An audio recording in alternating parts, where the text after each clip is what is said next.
Chaos in Mexico. U.S. tourists are currently trapped. Airlines are shutting down. Insane videos of car bombs, explosions, fires, gunshots ringing out, people running and screaming in airports. All of this in retaliation for killing a cartel leader that some say, well, I should say, according to some reports, was at the behest of Donald Trump, who continued by saying it's only just begun. 25 Mexican National Guard were killed in these attacks, and it is expected to continue. Right now, we're getting reports that security forces are currently still battling cartel members, and it's popping off across the country. Now, I would argue it seems the cartel's retaliation is basically, we have ended all tourism in Mexico. I mean, there's no possibility of you flying down to driving to Tijuana, flying down to Puerto Vallarta, and having any kind of relaxing day because people are being told shelter in place. It's kicking off. Donald Trump and the rest of the Trump admin are not going to back down from this. So we don't know exactly where this will go, but some have said this could effectively be some kind of civil war. Ha! I said it, but not for the reason you thought I would. Now, I don't know if you'd call it a civil war, but the cartels control various territories. There's different cartels all over Mexico. And many have argued it's effectively a narco state because the government bends the knee to these cartels anytime they demand it. We've seen all of these stories about mayors and politicians being killed when they try to stand up. Now that Trump has effectively said, I'm pretty sure we got the report, Trump did say this. The Trump admin told Mexico, if you don't stop the cartels, we will.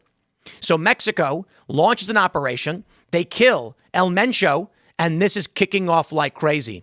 There's no reason to believe it's going to stop. And so, again, tourism may be effectively over. We're going to talk about that, but boy, oh boy, do we have a lot of news for you, my friends. At Mar-a-Lago, a man with a shotgun and fuel breached the perimeter, reportedly aimed the weapon, and then was shot and killed. Now, according to TMZ, his motivation may have been the Epstein files.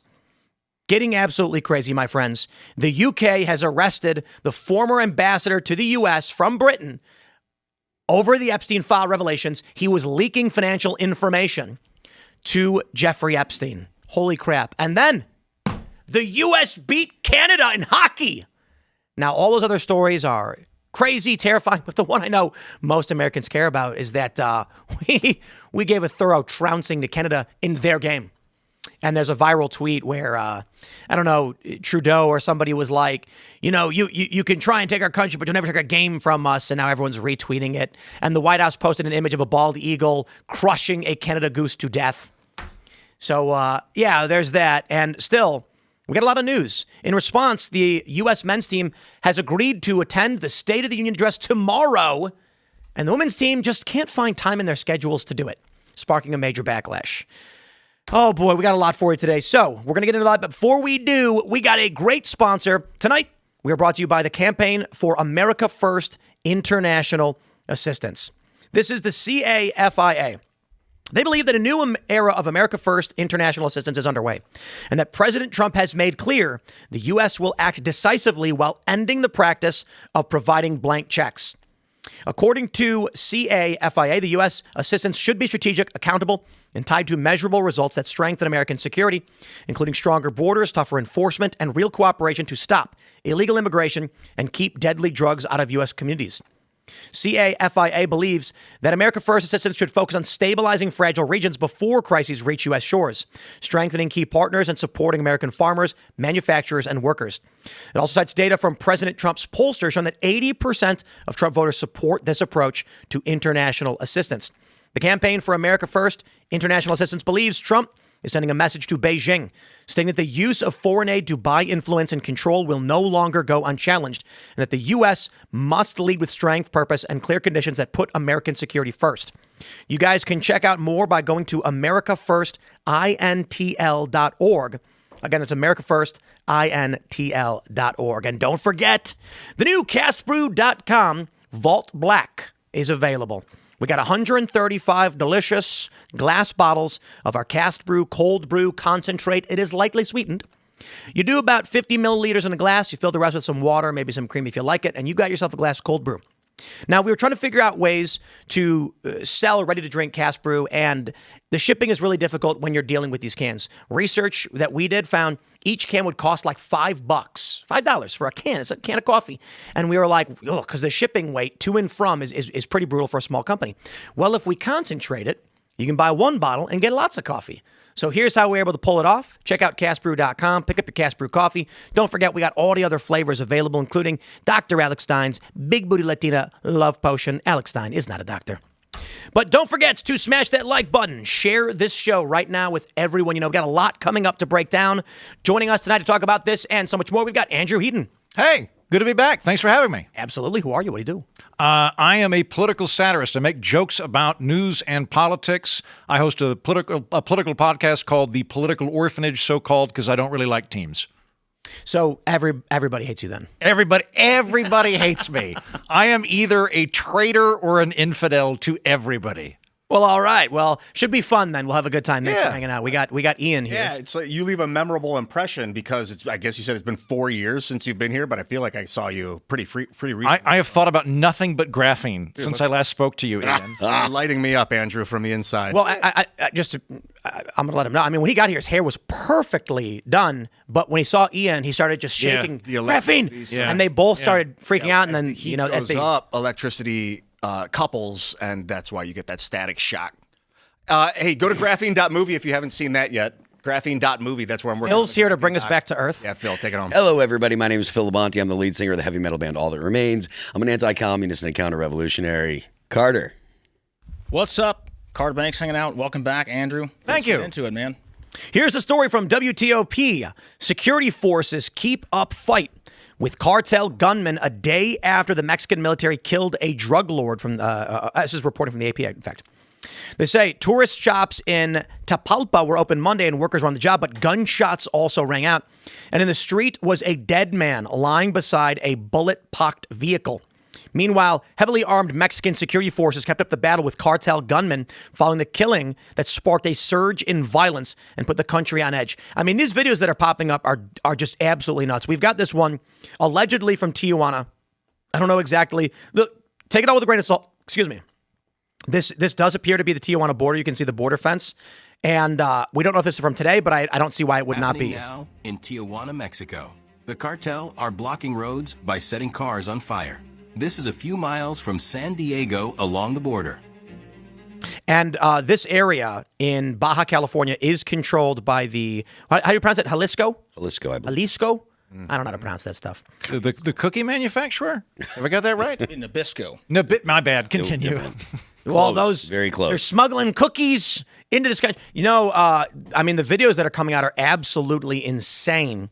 And this is the effective end of tourism in Mexico. No Costco is safe in Mexico now. Listen, the cartel is basically saying, you hit us, we hit you back. But this is not just, this is strategic. They're firing guns in airports.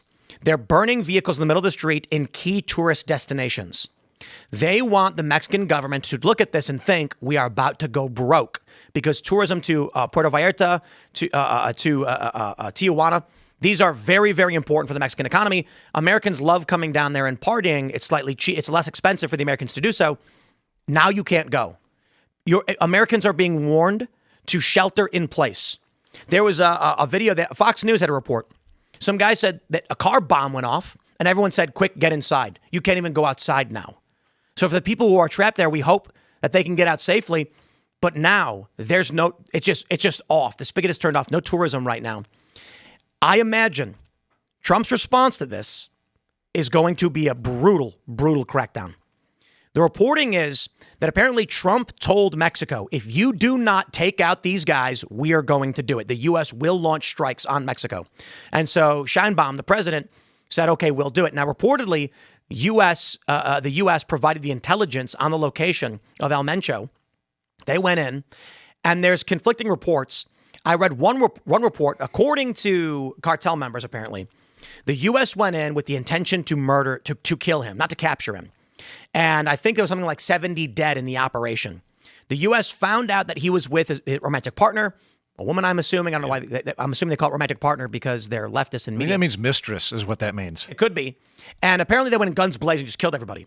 But I've also seen reporting, I believe the official narrative is they went in and arrested him.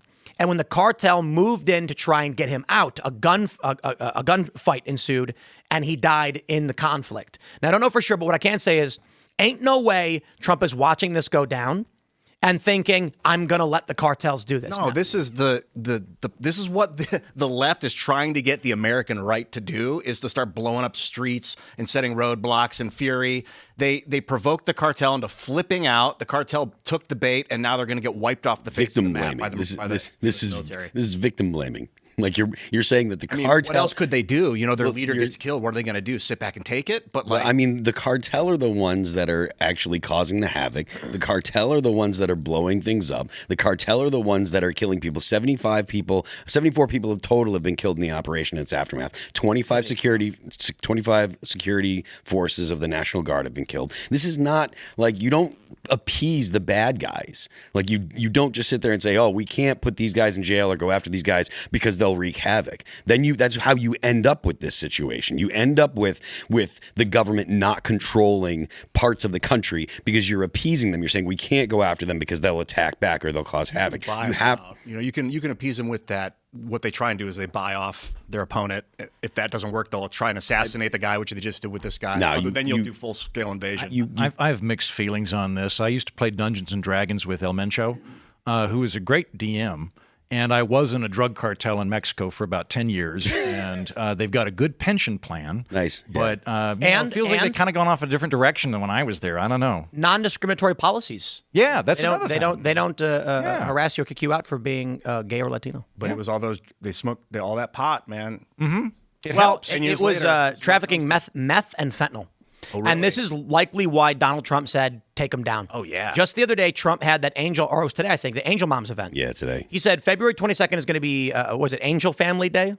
Yep. And for those unfamiliar, this is a term that means, if you're an angel parent, it means your child was killed by an illegal immigrant. So Trump declared yesterday as the day to commemorate all those who were killed by illegal immigrants.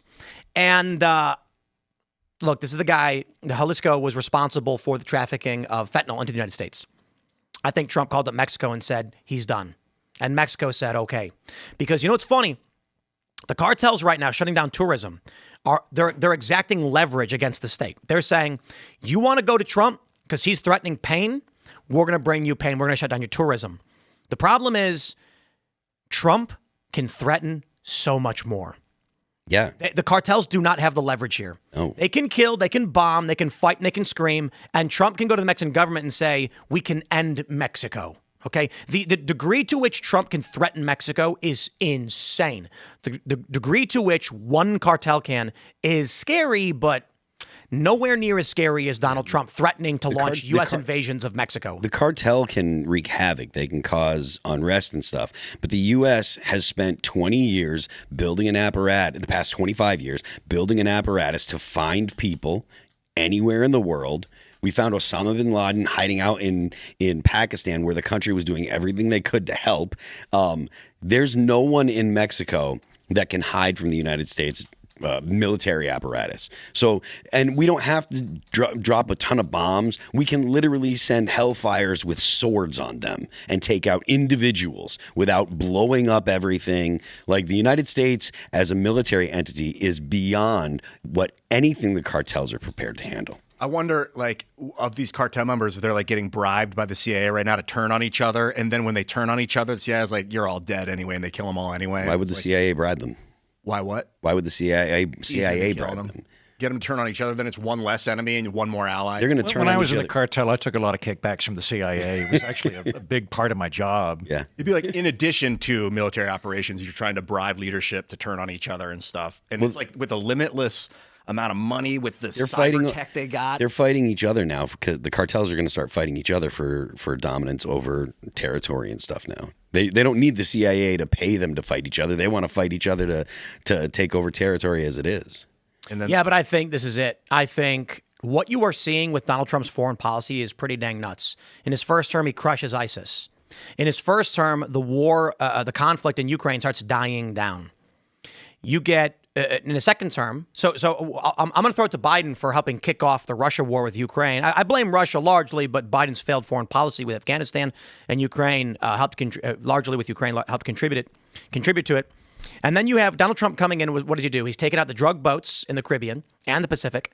He again already ISIS, of course. You got Abraham Accords. Trump is working on these peace deals.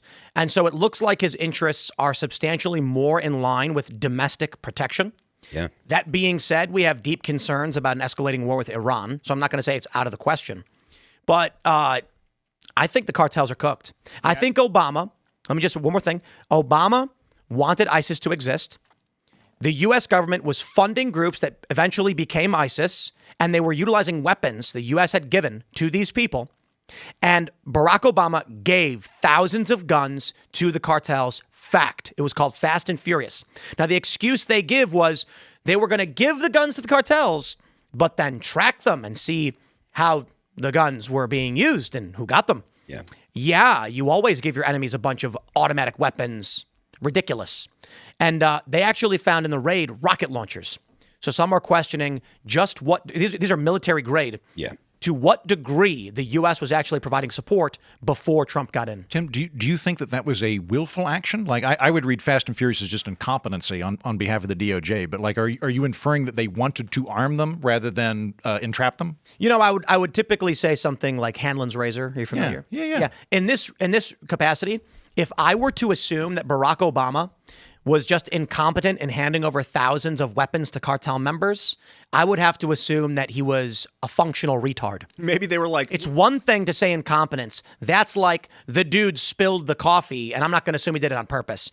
What was the plan? Okay, we're going to give them a bunch of guns. They're going to go use them killing a bunch of people, but then we'll know they did. No. What? You give them the guns, then they take control from their government, then you have no choice but to go in and quell the resistance and take the country for yourself. It's the same thing they did with ISIS. They armed them. Now they have an enemy to go invade and take. And now we have Afghanistan. Well, let me say, we armed our own enemies. Technically correct in some circumstances. The point of ISIS was to get Assad out of power. The reason why the U.S. let, under Barack Obama, ISIS expand rapidly was because it was like we couldn't. We did invade Syria, which is funny because who remembers when that happened? Does anybody remember a big declaration of an invasion of Syria? Well, they tried in 2013, and Well, they went and did it. Spoke high. No, not then. They didn't because Obama wouldn't do it. Obama did do it. Not officially. Obama did do it. And it was after Trump got out of his first term, Biden sent the troops back in. Declaration of war is what I know, exactly. He went in and did it illegally. So anyway, the point is this. Obama was like, let's let ISIS expand because they are attacking Assad's regime and they're going to knock Assad out of power. The propaganda machine did everything to say Assad was an evil guy because he was aligned with Russia and we did not like him. We wanted to build an oil pipeline into Europe to offset Russia's gas monopoly. A lot of other factors. That's a big one. Assad said no. Then we said, we're going to knock out your government. So Obama lets ISIS happen. We provide materials and weapons to the rebels, the Free Syrian Army associates, which eventually get taken over by ISIS extremists and become a singular faction. And the U.S. is happy to let it happen. They say, we'll sit back and watch them tear each other apart. Trump gets in and he flattens ISIS. I don't think that Barack Obama gave those guns as an excuse to invade Mexico. I think he gave the guns to the cartels because the cartels are part of what they need to happen for drug trafficking and human smuggling into the United States. I think that the interests of the Uniparty, like the Democratic Party, Barack Obama, Hillary Clinton, and the neocons, has never been, at least in the last 40 years, for the American people. And you can criticize Donald Trump for a lot of things. In fact, there's so many things it's hard to name, but at least you can look at his plans and what's going on and say, well, that's for the American people. Can you elaborate on the Mexico bit? Because I follow you in terms of arming ISIS. We have a long history of arming people that turn out to be our enemies. So that sounds plausible to me. But why would they want to build up cartels in Mexico? Like what would the Democratic Party get from having increased drugs? Well, it's not the Democratic Party. It's the Uniparty. It's the old Republicans. We're all the same. Okay. Neither of them were going to go in and do it. Bush didn't do anything about it. Are you familiar with the crack epidemic in the 90s? Yeah. And it was how the CIA was basically facilitating all of this. And the reporter who uncovered it committed suicide with 2 gunshots to his head. You have to wonder about what was that all about? Well, there's a lot of conspiracy theories, but the reporting is basically the CIA was funneling crack cocaine into black neighborhoods. Your guess is as good as mine, I guess. Suppress and depress minority populations. Maybe. I'd have to imagine that with the flow of fentanyl and other drugs and human trafficking, the Democrats have been encouraging, especially in the Biden administration, they would want these groups to be able to operate to do what they want to do. Not only that, but it allows the U.S. to do, I would just call it extra legal things undercover. You can't go to the Mexican government and say, we need to transport 2 million people into our country through your border, because that's public record. But you can certainly go to the cartels and say, our NGOs will take care of you. You guys provide the security. Here's a bunch of guns. Here's what we want to happen. So you think it was an immigration attempt to No, I'm saying there's a multitude of factors involved in why the U.S. has been supporting illegal activity in Mexico. If you go back to the 90s, you know that the United States intelligence, CIA largely, was helping funnel crack cocaine from Mexico into the United States. And I guess one could only surmise as to the purpose, but they were flooding black neighborhoods, black communities with crack cocaine. I believe the working theory is that they were trying to suppress and depress black population. Perhaps, people argue that. As for why he would be giving them guns, it's because they do extra legal things that the U.S. needs or wants them to do. So it's powerful to have these groups who are willing to do anything for money at your behest. I think that it's largely a narco state. You take a look at Afghanistan, for instance, the United States, where we got soldiers in Afghanistan guarding poppy fields because it's a large portion of their economy, pumping out heroin. I think that the government of the United States pre-Donald Trump, post World War II, or probably even before that, has not been operating for the betterment of mankind, but for control. And you need, as I think Ian brings up quite a bit, the Henry Kissinger's what is it called? Limited war principle. Limited war principle. You want there to be a degree of chaos. That's why I said I half agree with you when you said fund the enemy so that you can take a stand against them. It's in that realm. I will also say, if I knew exactly what their intentions were, I'd have no problem coming out and say it. But the only thing I can say is I don't believe Obama is so stupid that he gave a bunch of automatic weapons to cartel members on accident. I think with the Mexico thing, I'm still on Hanlon's razor, but I share your skepticism of the kind of neocon project that's been going on in the country for a very long time. So entertain, would you then, sir? Why give 2,000 or more automatic weapons to cartel members? It's been a while since I've looked at that, right? But there was Eric Holder with the DOJ. Yeah. As I recall, the plan was, which they botched, and nobody was prosecuted either. So there are definite problems with it. But as I recall, the plan was to like get the guns out and then intercept them before they were actually used. It wasn't to just arm them and. How? I don't know. I'm on the side of incompetence. I'm sorry. You're saying 2 + 2 = 5. Why do you need to send guns to intercept them when you can just go as the United States government and arrest the people? Yeah, I don't know. I don't know the There's no logic whatsoever in the plan to give automatic weapons to cartel members. You don't need to. They're already buying guns from somewhere. They already have weapons, military-grade rocket launchers. Trump isn't doing any of this stuff. You need only go to the Mexican government and say, shut down the cartels now. We know they're selling drugs. We know they're stealing avocado farms now. There is literally no logical plan. None whatsoever. So while I typically can look at Hanlon's razor for a lot of things, not this. I'm sorry. Like if Ian gave a drug dealer 10 grand, Ian did give a drug dealer 10 grand. I know. I was making the point. Yeah. No. Listen. If Ian walked up to a drug dealer and handed him 10 grand, do you think when they come and arrest Ian and he goes, no, you don't understand. I gave him the money so that later on I could catch him with the money. They'd say, what? They use entrapment regularly, right? Like that is a thing that law Why enforcement do you need does. to entrap the cartels when you know what they're doing and you know who they might are? have been trying to track the people. I don't know the ins and outs of it. See who they gave the weapons to? Because I'm sorry. I just find it I find it incredibly hard to believe that Biden's government, knowing the cartels are murdering people, killing politicians, needed some kind of pretext to go in and do anything about it. So instead, they hand a bunch of guns to people they know who are violent murderer criminals and then go, oopsie. Just like when Obama... You have to remember, I've made a career out of claiming the government's incompetent. So that is my general default Was the government position. incompetent when they killed Abdulrahman al-Awlaki? Remind me of who that is? 16-year-old American citizen visiting Yemen, was at a civilian restaurant, and Obama ordered a drone strike, blowing the restaurant up. No, I'd say that's illegal and unconstitutional. He claimed it was an accident. He said, whoops, we were targeting a terror leader. We didn't realize that it was the wrong target. I don't believe for a second that Obama, when he's... Listen, They come to him and they say, okay, President, we want to blow up, we have a target to blow up. And Obama goes, okay, where is it at? And he goes, Yemen. And Obama goes, okay, and are we at war with Yemen? No, sir. Okay, what's the target? It's a restaurant. Okay, is it a military restaurant? No, sir, it's a civilian restaurant.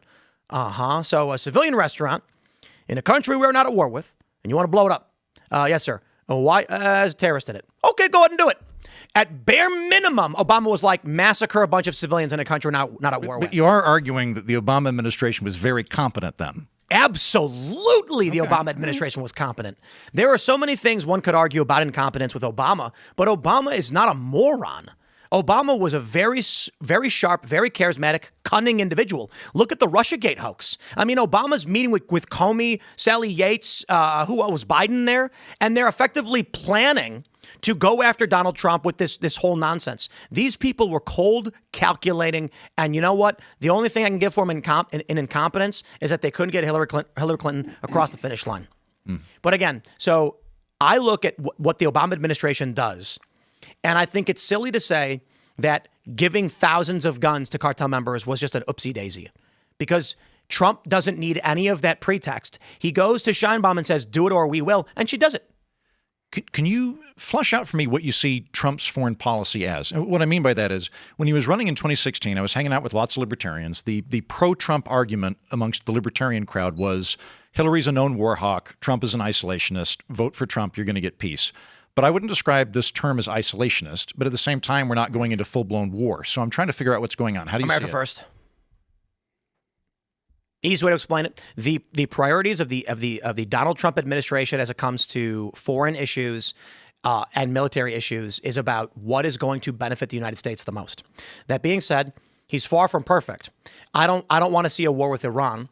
I have a general idea of why he's doing it. No, it's not because Israel controls the United States with puppet strings, but some people are just wackaloons. And I would argue that Trump is largely imperfect. But look at the what would we describe it? The fervor over Trump striking these drug boats. I mean, we see videos of boats carrying drugs blown up. And then there's an argument that some of them are not. They're just fishing boats and they're civilians. And I say, okay, well, that's bad, right? Well, let's take a look into that. Let's get a full report. Let's get an investigation and make a determination if there was military action that was taken against civilians, for which we will make an attempt to determine what the penalties of that will be. Barack Obama murdered people. He murdered children. He murdered innocent civilians. He killed American citizens. No one cares. And I know the left always says, whataboutism? And I say, no. It's about actions speaking louder than words. When Donald Trump targets boats shuttling drugs to the U.S. or largely to Europe in the Caribbean, they lose their minds over it. But they don't say a damn thing when Barack Obama was murdering Americans. So I don't believe for 2 seconds they actually care. Anyway, real quick, your point about Trump's foreign policy is, well, he tried not to be involved in the Ukraine-Russia stuff, but oh boy, he can't figure that one out. The Iran stuff is troubling, but Iran is basically shutting down the Red Sea. They're funding these terror groups, Houthi rebels in Yemen. The Houthis are then firing on ships in the Red Sea. And the Red Sea, of course, is a Suez Canal.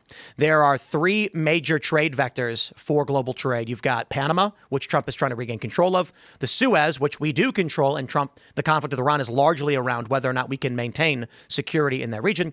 And then, of course, Greenland and Canada, which is the Northwest Passage.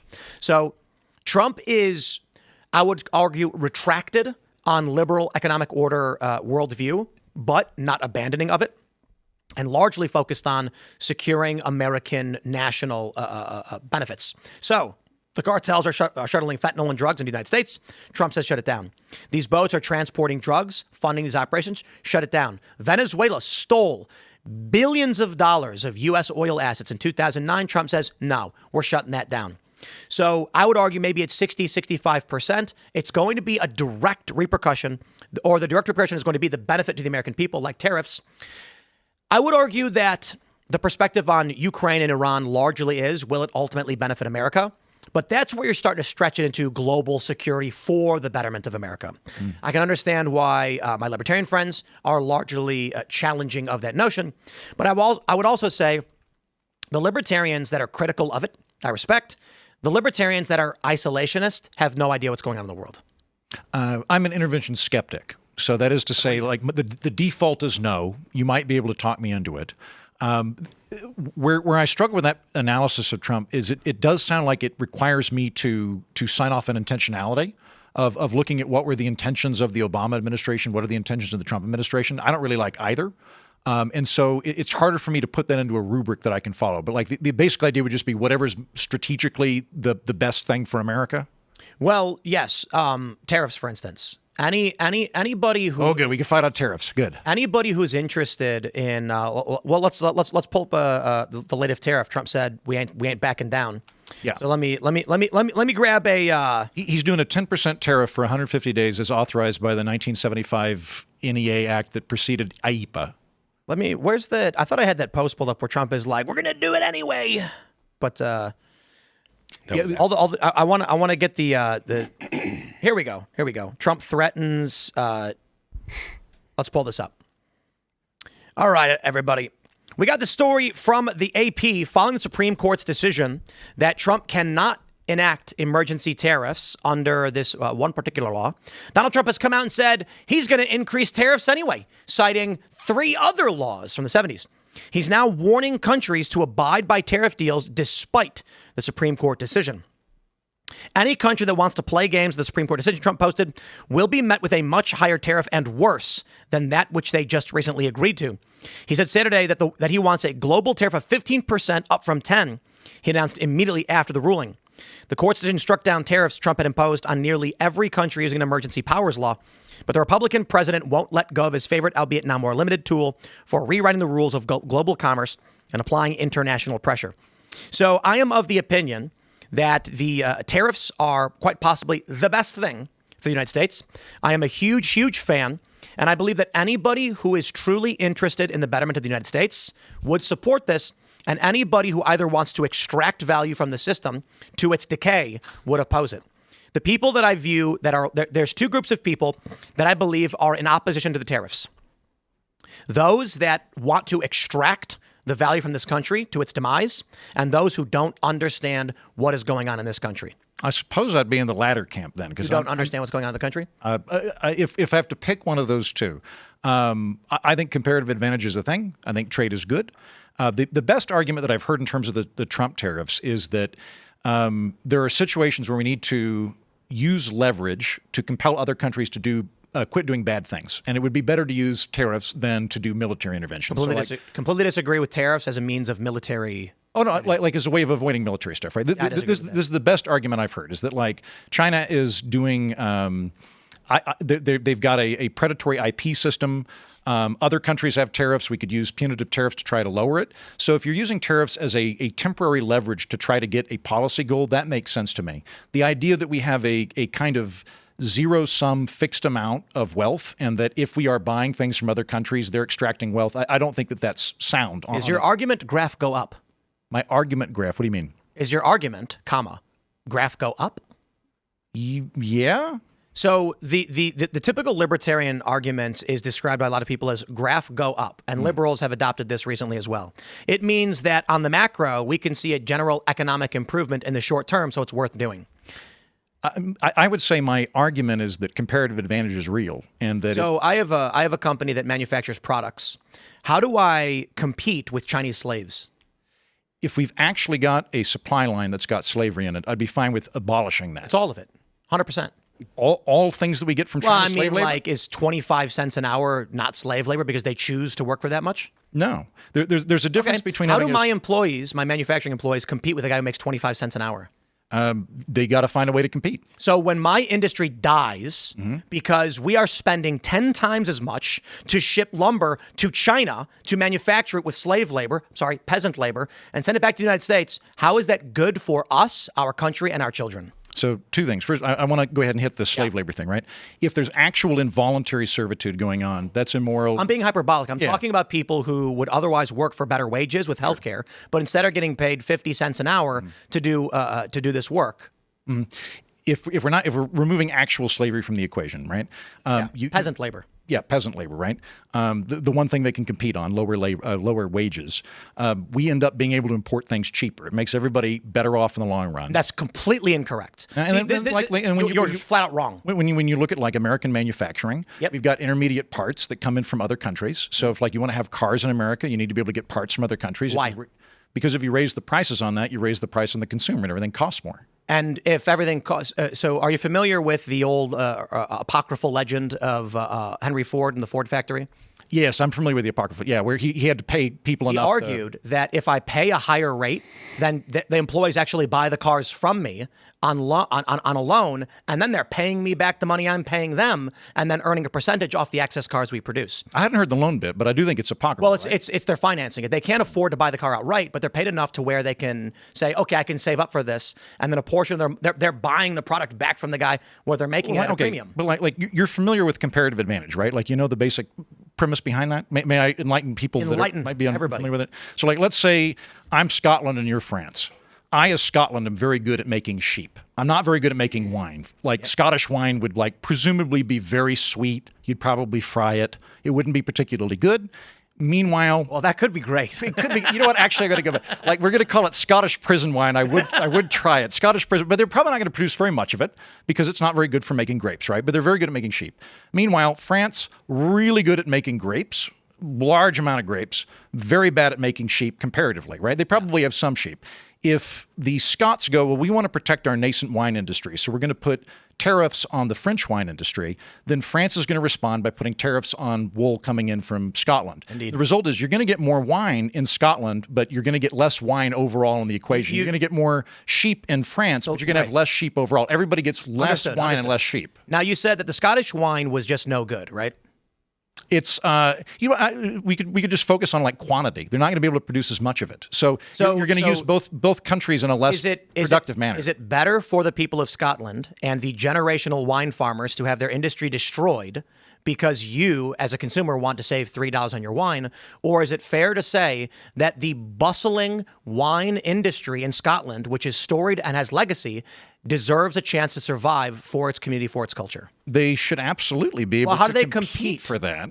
Well, like you might want to get Scottish wine, but if it's something that they can't produce that people want, France has got Chinese peasants working 25 cents an hour producing garbage wine that Scotland can't compete against. Mm-hmm. The wine is actually no good. And now what's going to happen is the Scots are going to put more of that effort into sheep, and they're going to produce more sheep. They're going to This is just not correct. Shift their economics towards something that's more productive. So I'll give you an example that I often give to most people, which is it's personal. Skateboarding is dead. It's an Olympic sport, but it's completely dead. We sold something like 500 boards in a month. Shocking. Industry experts asking me, Tim, how did you sell 500 skateboards? And I said, I went on my show and said, go to boonieshq.com and buy the skateboards. The pros are now working for Uber Eats. They are doing delivery driving for Amazon. They no longer have the time or ability, for the most part, to be professionals in their own sport. There's videos popping up of some of the best professional skateboarders who, Olympic contenders, who now work for Home Depot, making minimum wage. You know why? Because the factories that produce skateboards, instead of employing Americans and marketing a product to Americans, offshored all the manufacturing to China, where we cut down wood in Canada, import it to the United States, send it to China. Chinese peasants make the boards for pennies on the dollar, send back cheap Chinese crap, and now there's no factories, no employees, and no pro skateboarders.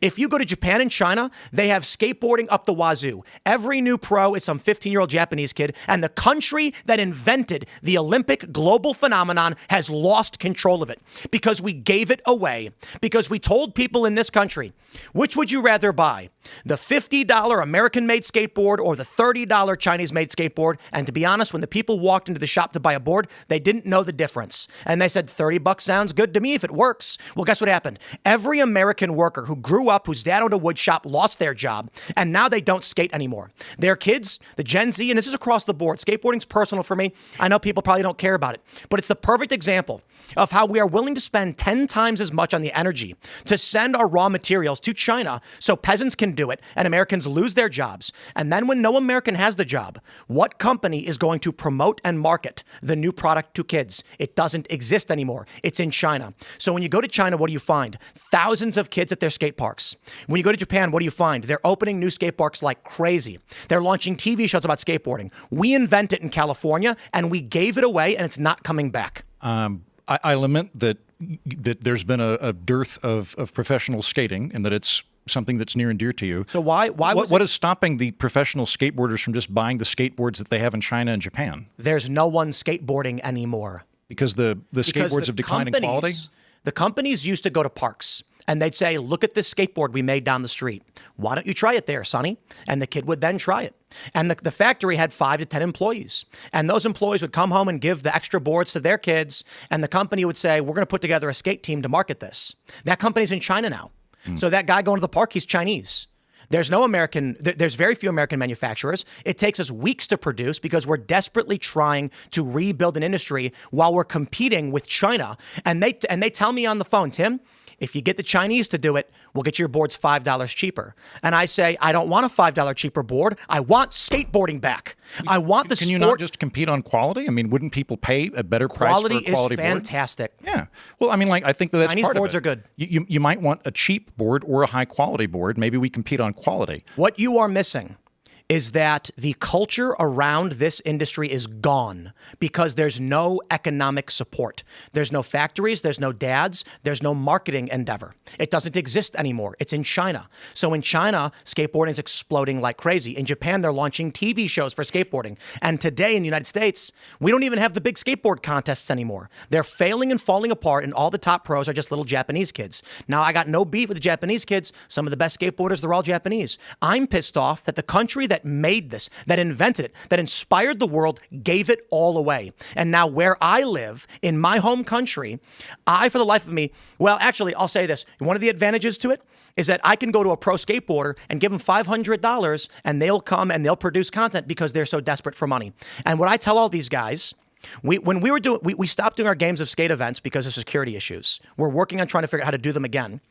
We told the pros you get $3,000 if you win, and you get a guarantee just for showing up. And they all show up and they beg to come and compete because these guys are working at Home Depot. They're working for Uber Eats. They're driving cars. This is an Olympic sport.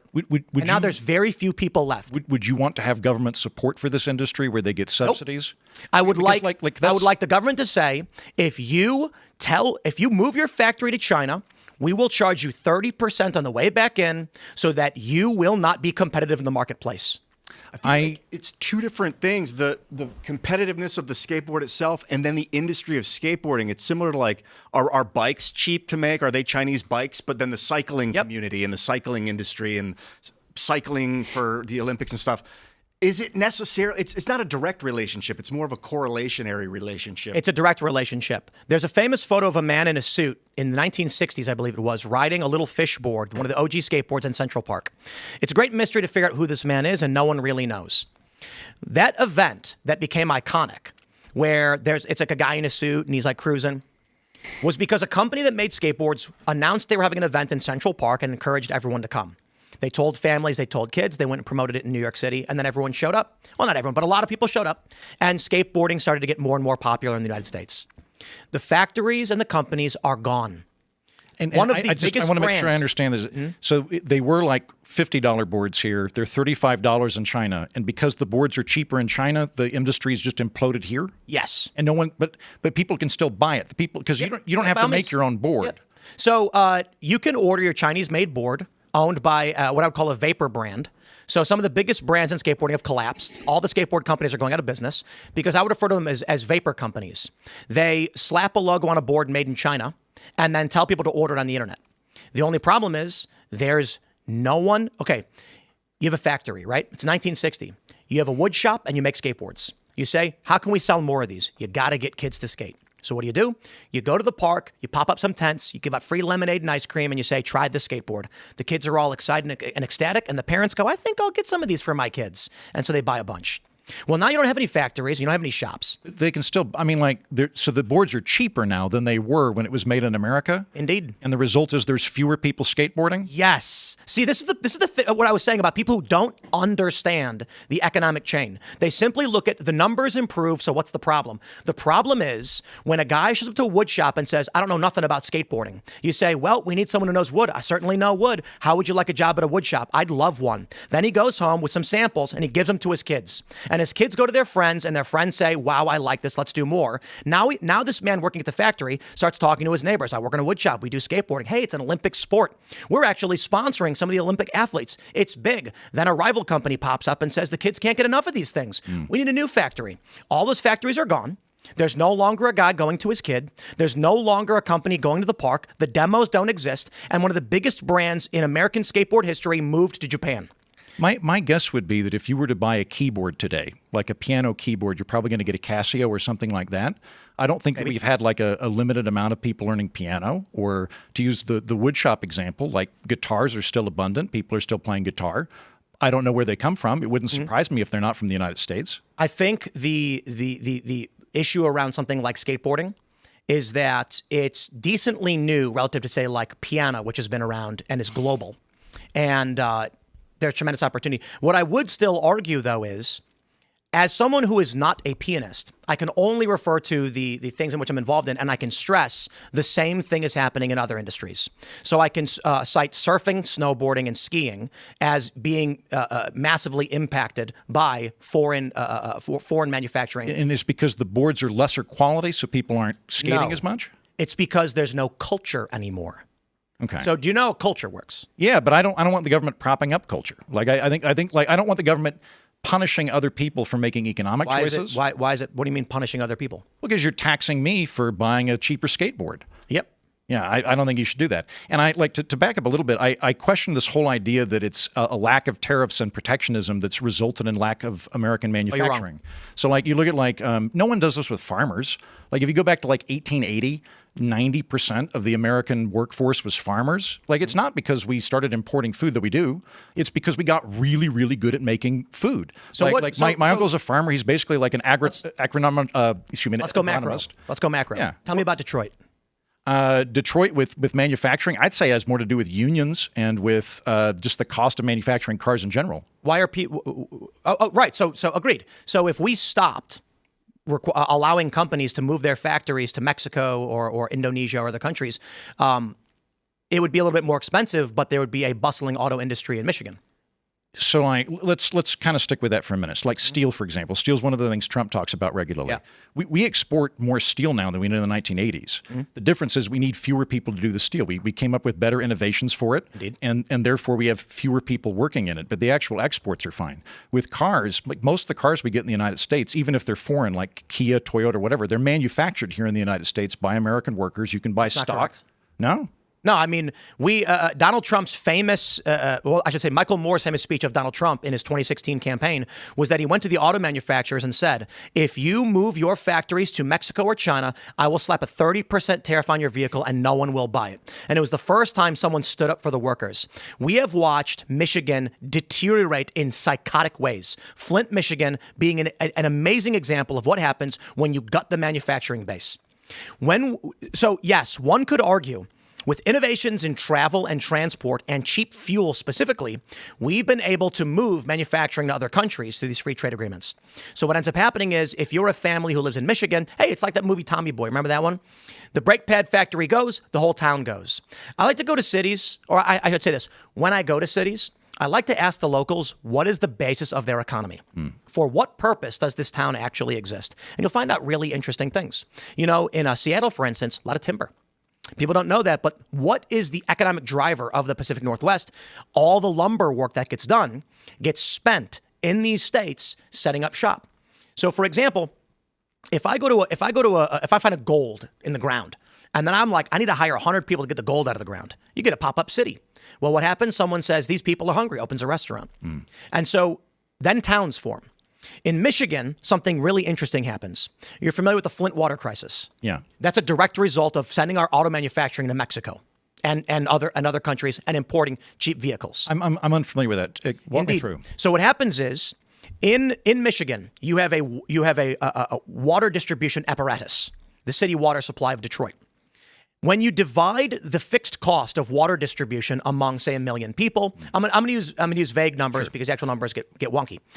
Let's say you have 1 million people, and it costs everybody $100 a month for their water bills in their homes. That's not so bad, right? I mean, it can be heavy for your house, but it's just $100. So if the economy is stable, you're going to be able to afford it. Well, the manufacturing leaves, and this means we begin to see a mass exodus from Michigan. Something like, I think in the 2000s, it was like 11 families per minute were leaving the state. This means the tax base is eroded, but the fixed cost of the water delivery system remains static. Overnight, an individual receives double the water bill. That's something you just can't afford. It's a shock charge, especially when, as the auto manufacturing leaves, there's less money coming into your city, state, or town, less tax revenue for social services and public roads, and less money in general being spent on restaurants and toys, whatever it might be that drives an economy. They got to shut off parts of town. They got to, they can't now, provide services. You get a water bill you can't afford. So what did Flint say? Why are we paying the most expensive water bill in the country for Detroit water when we can use Flint River water, which was contaminated with Legionnaire's disease and started running water through pipes, which got everybody super sick.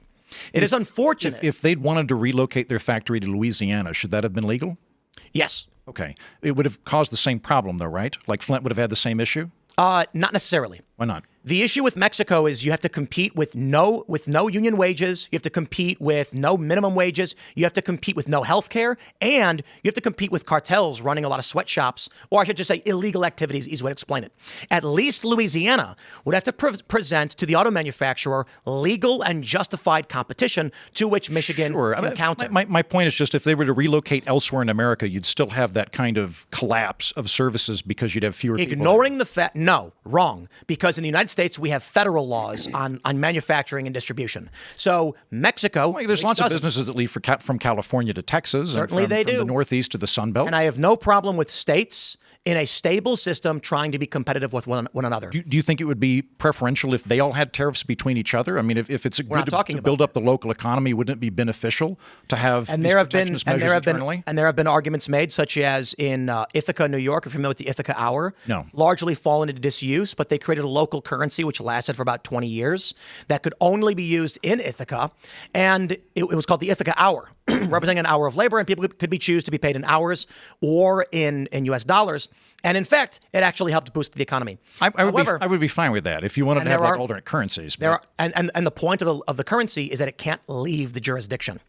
So you can make the argument that Louisiana can offer to compete by going to an auto manufacturer and saying, we're going to cut you 5% on taxes. Michigan can then say, we will too. But the one thing you can't compete on is peasant labor, which is impossible, especially with unions. So, of course, these factories want to generate profits. You move the auto manufacturing out of the state, the economy gets depressed. This idea that we would be a service sector economy is insane, or even worse, that we would be a cultural economy when we're literally bleeding our culture out across the planet and doing nothing to protect it. We're not a service economy or only a service economy. We're still a manufacturing powerhouse. We have been. It never went away.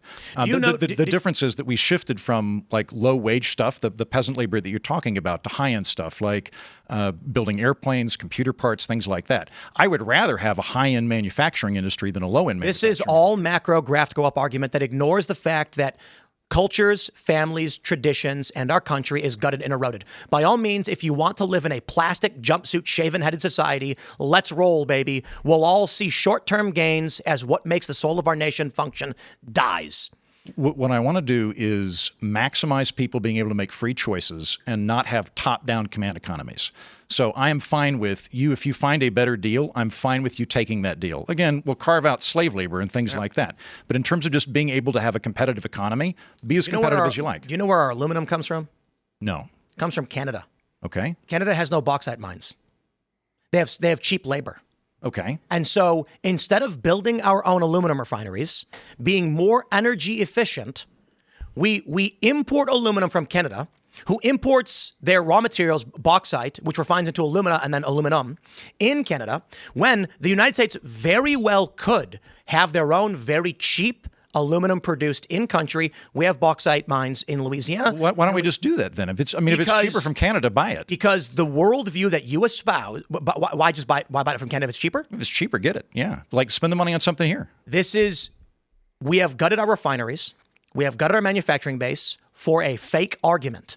That is, instead of building nuclear reactors and hydroelectric plants so that we can do it here cheap, I'm with you there. We're actually spending more for Canada to do it. Hey, I'm all in favor of nuclear power. And you make the argument, yeah, but it's cheaper. Yeah. Look. Yep. I'm on Team Consumer. If you can get a cheaper thing, go for it. You can and if we lock down some tariffs and block out these countries and start doing it ourselves, everything will be cheaper. Why don't we just do that? Do you think the country would be better if instead of the Commerce Clause, all the states could enact tariffs? Do you think we would be more economically viable? No. Okay, there you are. Like I don't think that would benefit. I think it's more beneficial when you can get cheap parts from various places. You can get cheap labor from various places. It ends up making everything less costly, and it allows different regions to focus on what they're productive at. And you're able not to take that excess money and put it into other things. You're not asking about what the long-term end result of that is going to be. I am talking about the spirit of our country, what it means to believe in constitutional republicanism, and you are saying, but we'll make money. Well, I think part of that republicanism right there is the idea of doing whatever you want as long as you don't hurt anybody else. No, that's classical liberalism. Yeah, and that's what the country was founded on, was classical liberalism, and the idea that you are a free citizen, you can engage in free activities, whether they're sexual or corporate, with whoever you want, as long as you're not hurting anybody else. Well, there is a debate long-term over imports and exports and tariffs, and more importantly, if we want to get into an argument over what the founding fathers thought when the country had 4 million people in it, 13 colonies, and imports were substantially limited due to the difficulty of travel, we're talking about something entirely different from gigantic cargo vessels traveling the whole world and undercutting the economies and cultures of the countries for which they are. You know what? I'm always open to arguments of scaling, but like that did take place at a backdrop of mercantilism. The idea of mercantilism was well known. What you're describing is mercantilism. What Trump is a mercantilist. Like that was well known at the time. So the point I'm bringing up is, with a subculture, particularly like skateboarding, and this is, again, there's also snowboarding, there's surfing. Everyone's complaining about very similar things. The United States is hollowing itself out. It's pumping out money to foreign countries because they will always have cheaper labor. We now have houses people can't afford. We are not producing enough. We never were, ever since the Petro dollar got kicked into gear after with the liberal economic order. You've got Gen Z that can't buy anything. There's no low skill labor for which a young man or woman can get a job to actually be competitive. And at the same time, we're opening the borders to non-citizens who are effectively taking a lot of our low skill labor. This is the end if this continues. And hey, I mean, those of us that are rich are going to enjoy it all the way down until we invest in China and GTFO. All right, there's a bunch of things to unpack there. Okay, so in terms of the rising housing costs, I would say the principal reason that housing is getting more expensive is that we restrict supply. Like America doesn't have a housing policy or an investment policy where we want everybody's house to raise in value forever. Well, housing sales, housing prices just went down for the first time in a long time, and sales have actually that's great. No, that's terrific. And there's going to be variation day to day, right? But like the principal reason houses are expensive is not because of free trade; it's because we restrict how much houses can be built. Like that's the main thing. It's restriction of supply. How does that make sense when you have a plethora of houses for sale today and people aren't buying them? You've got about 2% of the housing market right now of like multiple houses that people own that nobody's living in. Mm-hmm. But when you look at any map of any major city in the United States, 80% of it is zoned for single family occupancy. Mm-hmm. And so it's illegal to build a duplex. There are houses for sale that are not moving right now. Yeah, well, we still got high interest rates.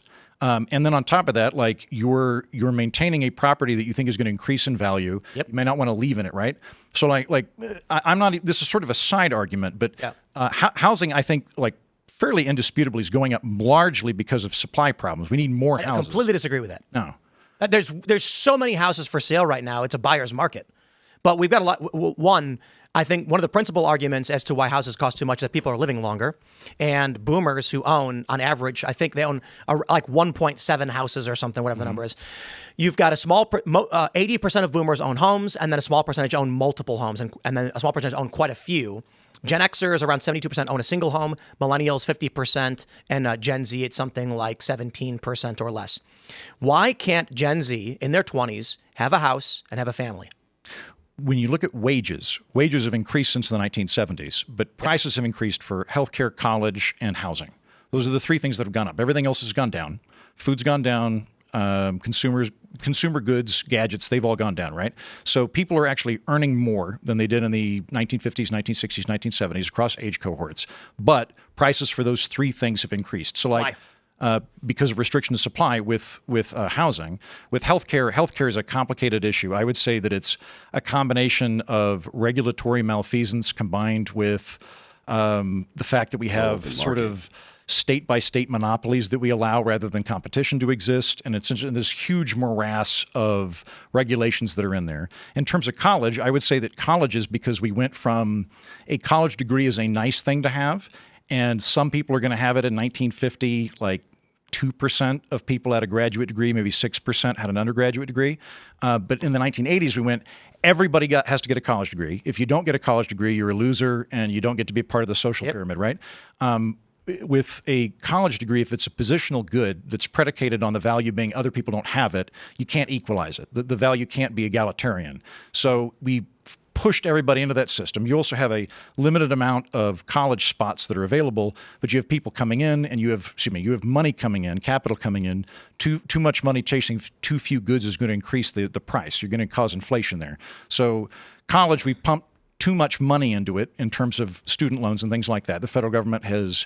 we agree on that one. Yeah, okay, great. So college there. College is a waste of time and nobody should go. Yeah. So wait, why are you thinking that housing has got more expensive because of free trade? Because like... No. What I said was Gen Z can't afford to buy a house or have a family. It's the question of why houses are getting more expensive is because we're living longer and boomers have investment properties. Okay. They don't want it to go down. That's a supply issue, right? Well, technically, yes, but I mean, it's largely based on.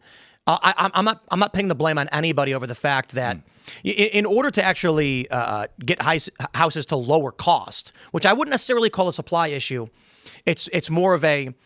It's a question of, can Gen Z make enough money to compete with the interests of boomers? The answer is no. No. And I think the reason is we've destroyed the jobs that they would normally get. They don't exist anymore.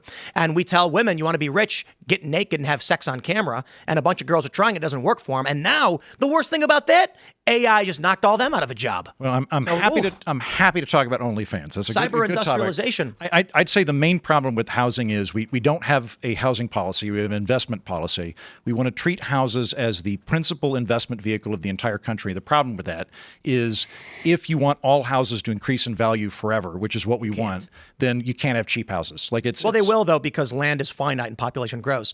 But when population retracts, these houses will implode and nothing can stop it. That probably will happen demographically. So I guess my question for you is, ultimately, there is one simple disagreement between us, regardless of what our view on economic policy is. I have a vision of America that is rooted in the American tradition, and you don't. I'm not saying it's an insult, I'm saying you don't. I agree to disagree on that one. No, I think individual liberty, free trade, and comparative advantage are pretty rooted in the American experience too. Yes, but that's all money. I mean, it'd be great if a Chinese guy got those advantages, right? And then you can have a communist party that externally is doing those things you describe. That's not what I'm talking about, and that's the point I'm making. My view of American tradition is not we have a fiscal policy that the Founding Fathers agreed with. It's that I wake up in the morning with snow falling all around, open Christmas presents, and we have apple pie baking sitting on a windowsill, and I go outside and I watch people playing baseball. Those are nice. They're spiritual and emotional arguments. They're spiritual. I think the government should be protecting you from crime and should be enforcing contracts. It should be stopping fraud, negative externalities like pollution. But I don't think the government should protect you from competition. What about monopoly? Well, no. We're not. Monopolies again. I'm advancing this to the soul of a nation, not the fiscal policy. The fiscal policy is a component of the argument, but my point is this. We're now switching from policy to sort of... Which is why I said... ideology. The key distinction between us is that I have a view of what makes America America based on its American tradition, and you argued for policies based on American policy tradition. So I have no interest in the United States becoming an Islamic nation where women have to wear niqab. Yes, me neither. Well, go to Dearborn, Michigan, and tell me what you see. I don't think female that's genital mutilation. super germane to the free trade thing. The point is, why did we have 20 million people on the high estimate? You know what? I'm going to pause and go low estimate. Why did we have 10 million people be allowed to enter this country illegally under the Biden administration? Biden screwed up where he decided that hold on, real quick. We'll talk about immigration in a moment. In terms of the spiritual defending things thing. Let's say that there's an industry that, like I work in entertainment. Like you're a journalist, but we're kind of broadly in the same media family, right? Like if stand-up comedy became less popular, I wouldn't want the government to prop it up. And I do stand-up comedy, right? Agreed. I would question what you have done with your industry and why you couldn't make it more popular. Right. And if they're same thing, if there are manufacturers that are making buggy whips or are making saddles and people don't want to ride horses as much, I don't think that there's any onus on the government to protect those industries. And so what I see is a willingness of libertarians, short-term gains, burning the country down. I don't think they're short-term. I mean, no, hold on. Let me ask you this. Yeah. What if Americans stopped listening to American comedy because the Chinese comics were just funnier? Now, the thing is... Great. We get more comedy? And then all the people start adopting Chinese communist views. They start voting for communism. And then they have you arrested because 10 years ago you said something naughty. I feel like we're getting into civil liberties now. I would very much stand with you in First Amendment protection. This is the problem I have with libertarians. As podcasters, 1 plus 1 equals 2. Tim, as podcasters, we're already in competition with the entire planet. You and I are in competition with porn any minute. Indeed, but largely those who speak English and care about these issues. Which means Australia and Canada and Britain and everything else. And that's part of it. The short-term benefits you're looking at ignore the cultural ramifications of the world you live in. We are in a country right now where you have competing ideologies within our own borders. You've got the multicultural democracy largely represented by progressives in the Democratic Party and constitutional republicanism largely represented by not even Republicans, just the MAGA a part of it. What we end up seeing then is when you go to Dearborn, Michigan, for instance, you have an enclave of Islam and Sharia patrol. You have Chinese communist police departments opening across the United States because the graph go up argument ignores what makes a people. What a constitution is the views of the world that constitute its people. And when we open our borders because we say economically it's great, competition's no big deal. 50 years later, you have no free speech. You have no sovereignty, and you now have to contend with a voting bloc that wants your country eroded and destroyed, notably New York with Zoran Mamdani, who explicitly stated in his campaign he will advocate for illegal immigrants against federal law. This country will not exist if we maintain your description of how things should be run. We have to have borders, and we have to have a working body that is able to exist without having to compete with peasants in other countries. There is an enclave, Aranya, I believe it's called, in South Africa. Are you familiar with it? No. I believe it's called Aranya. It is a white private landmass that no one can live there. It's private unless you come to them and they approve you to live there. And they said, we don't allow any hiring of labor from outside the community, because what ended up happening was the money started leaving and the trade started slowing down. So they realized it may be more expensive to hire a neighbor to do the work, but they have to. Otherwise, it all starts falling apart. I am sick and tired of the laissez-faire libertarian. I will squeeze what is left of the American way of living and watch this country become a communist woke cesspool by importing people who don't care for our values and displace our voting blocs because in the short term, the graph goes up. So I take umbrage with the idea that me promoting freedom is a communist plot. I'm very much. No, I'm not saying that. I'm saying that you are short-sighted and you are ignorant of the ramifications of how. Let's go back. So like a lot of people would hearken the 1950s as sort of the high watermark of American manufacturing. Well, that's only because we blew up Germany and Japan. It is. And if you were to compare us to the 1950s, we're more prosperous than we were in the 1950s. If the 1950s existed now and it was a separate country we could visit, we would view it like Poland right after the Soviet Union came down. We become far more prosperous. Prosperous. Let me ask you a question. How would you describe the state of political affairs in the United States? Political affairs? Yeah. As in like romantic trysts or just like politics in general? Like how would you describe the political state of the United States right now? Very bad. Very, very bad. Why? Great question, Tim. I actually wrote a book on this called Tribalism is Dumb. I'll be happy to give you a copy of it when we leave. That is a salient question. That's something that has been going on in the United States now for 20 or 30 years. It's been going on in other countries as well. It's been going on in Europe. The countries that have a pre-distributionist economic model, which is kind of what you're advocating for, of let's keep wages higher at the base floor through higher minimum wage, things like that, they're going through the same thing as well. So I would infer that that's not an I economic didn't advocate thing. for a minimum wage. Forgive me, I don't want to put words in your mouth, but There's market competition within our borders and an expected standard of living for an American. So we have eliminated that with open when I say borders. pre-distributivist, what I mean is trying to force corporations on the front end to pay more through some method. Or stopping competition. Cultural enforcement. Rather than redistribution, right? So like France and Germany and Spain have pre-distributed models, which are also going through these things. So I would infer that it's not primarily economic. I think it's largely technological. I think the period that we're living in is probably more similar to Largely agree. Yeah. So that's the main thing. But let's talk about immigrants for a minute. So I stand by my position. I think free trade's been good. I think it's been great for the planet. I think it's been good for America. But I don't want to hijack your show and only talk about that. Let's talk about immigrants for a minute. You brought up Biden. Biden made a horrible mistake during his presidency, where prior to Biden, if you wanted to seek asylum in the United States, you would come to the United States. They would go, "Thank you very much. Here's your number. We'll call you when you're up for asylum status. Go back to the last safe port of entry." He reversed that and said, "You can come into the United States and then just hang out until we call you." That opened up the floodgates. That's why there was a ton of people that came in under Biden. Well, I mean, it's more than that. CBP was ordered to bring anybody in. They were ordered that if a child had a number with them that they knew was to a sex trafficker, to ignore it and just send them to the sex trafficker. Sorry, can you repeat that? CBP was ordered that if they knew a child was brought across the border for sex slavery, to deliver them to the sex slavers. Right. Yeah, I'm not here stumping for what Biden's Biden did was immigration. not an accident where he said, "Oopsie, I made a thing go wrong." It was an intentional plan where they were ferrying illegally trafficked children on planes into various red states for years. Tennessee, this erupted in a major scandal when a U.S. plane loaded up a bunch of child trafficking victims onto a plane and flew them into Tennessee. There was one plane that landed in Westchester, New York, and a journalist filmed it coming out and interviewed one of the guys, and he's like, "They're making us do it." Biden was assisting, so we can go back to the cartels. Biden was bringing these trafficking victims into this country intentionally. Now, I think the obvious answer is that there are a series of economic faults that are affecting the United States ever since 2008. In the liberal worldview, the numbers improving is better than anything else. And this is a disease for which all political factions find themselves afflicted. Even Donald Trump talks about affordability and how we've conquered it, and he's completely wrong. But it's because you can't win political power unless the people feel comfortable.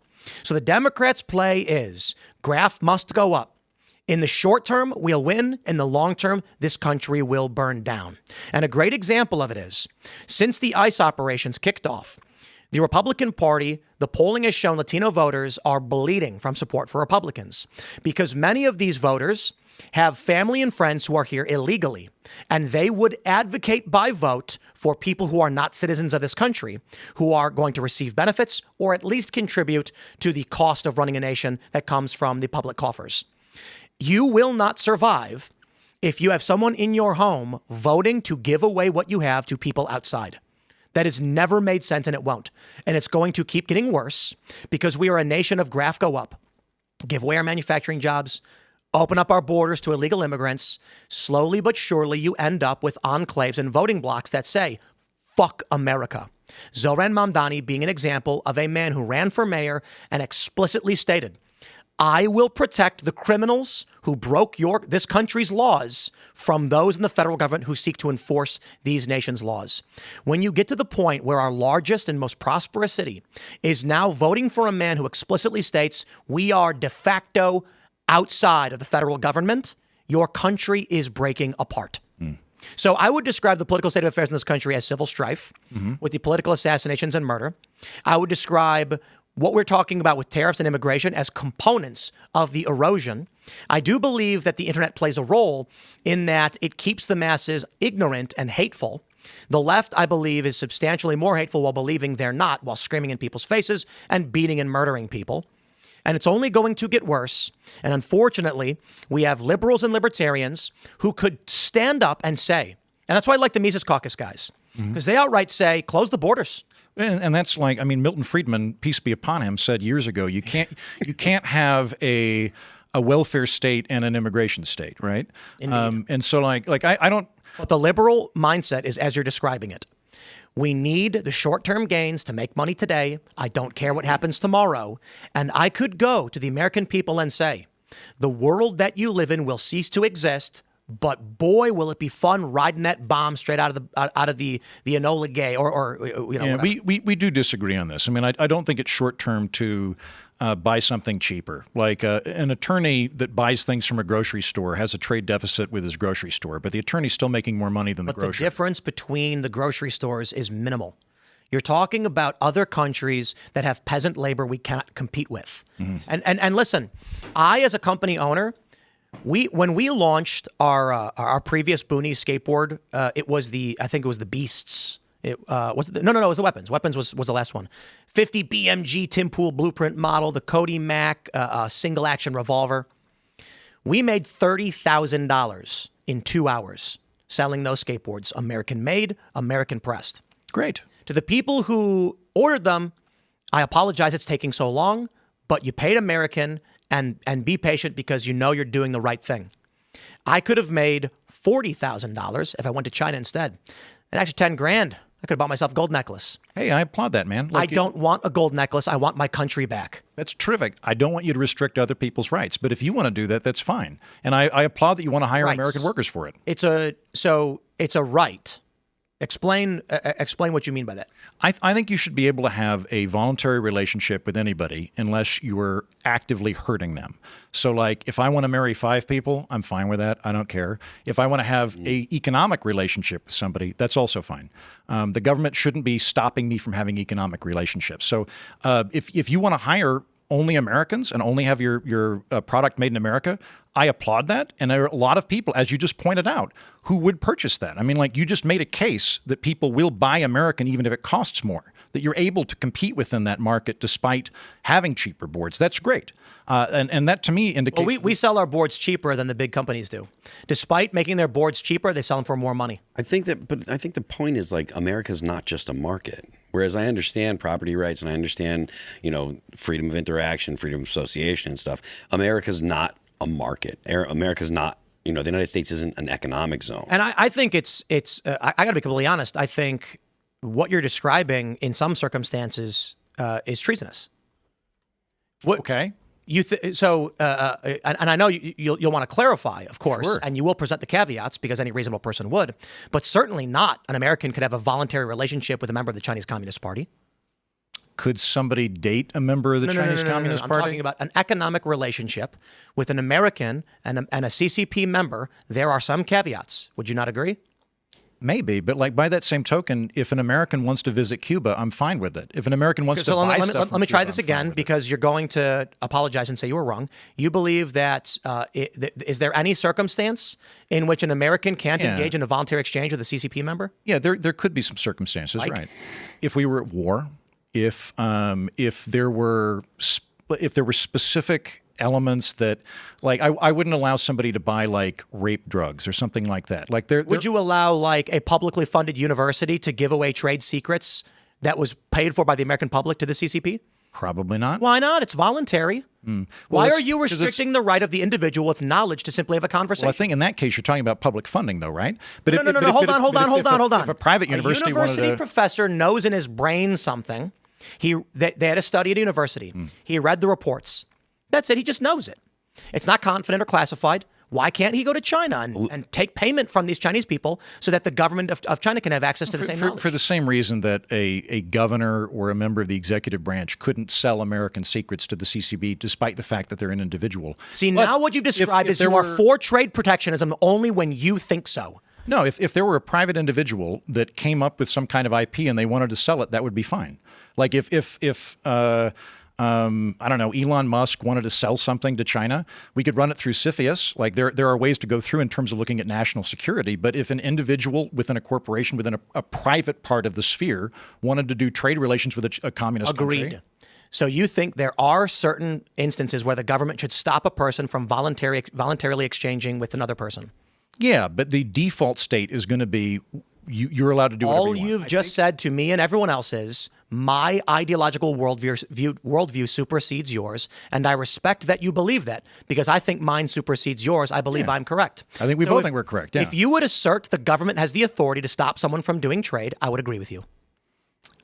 If you want to put restrictions in place on what the government can do with other governments or even other corporations, I'm fine with that. But unless you've got a specific, American auto manufacturers can't go and cut deals with foreign manufacturers to hire cheap slave labor.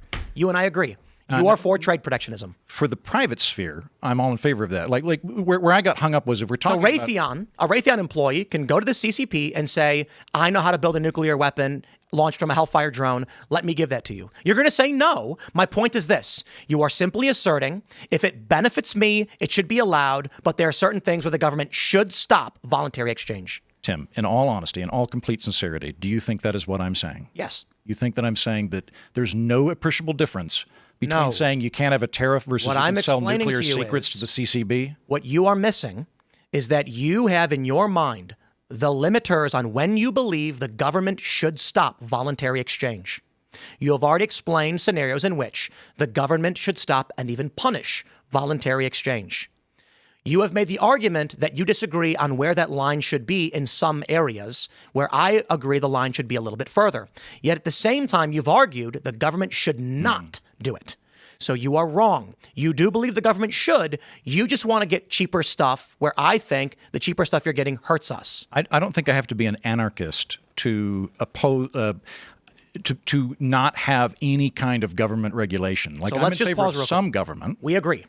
There are instances where the government should stop and even punish individuals who engage in certain economic exchanges. If they're selling nuclear secrets, sure. Drugs? If there's, going back to the cartel thing, if you really want to lower the cartels, I would figure out a way to decriminalize most drugs. That would take away the money. So the answer is yes, right? In terms of you believe the government should stop some economic exchanges of some economic exchanges, but just pointing out that I want the government occasionally to do things doesn't justify every instance of government interaction. My point is, you said previously you think people should be free to do these things, but you of course don't mean it. You just think that you should be able to engage in economic behaviors that'll benefit you and how you see the world, and I think you are destroying this country by doing so. Now, again, we would both agree an individual taking a state secret or general information that would benefit China in destroying this country, the government should stop that, right? Hey, Tim, let's back up. I don't want to do any character attacks here.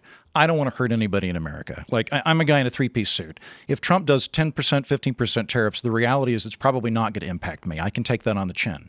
I think that it's actually going to hurt manufacturing in the long run because it's going to hurt intermediate parts. It's going to affect how much stuff costs for people that are poor. I'm concerned about them. In the short term. I can make a good faith argument, and I would hope you could concede to me that while I might be wrong, I'm still operating in good faith. Yes, and you are wrong because, again, my point is simply, the premise of your argument is government shouldn't restrict voluntary exchange. That should be the default state. But you don't actually agree with There are going to be exceptions to that in the same way that the government shouldn't kill people, but there are instances where it's going to have to kill people. That doesn't mean I think that the sheriff can gun down anybody they want. The only real argument is the sectors in which you believe you should be allowed to trade with foreign countries, and I disagree with you on that.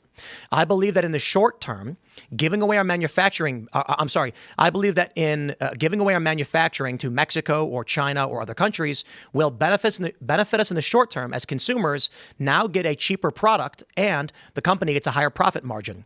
In the long term, you eliminate the jobs, you eliminate the culture, cities begin to dry up, families stop happening because they can't buy food and they can't seek shelter anymore. And now we are looking at a population collapse, a financial crisis, an ideological conflict. Long term, with tariffs, people start to rebuild factories begrudgingly. They start to bring back these jobs. Now young people who didn't have a job before start generating these jobs. Interest in culture starts to rebuild and is within a confine that short term, it may get a little bit more expensive. Long term, you will have a self-sustaining ecosystem, an economy, household management.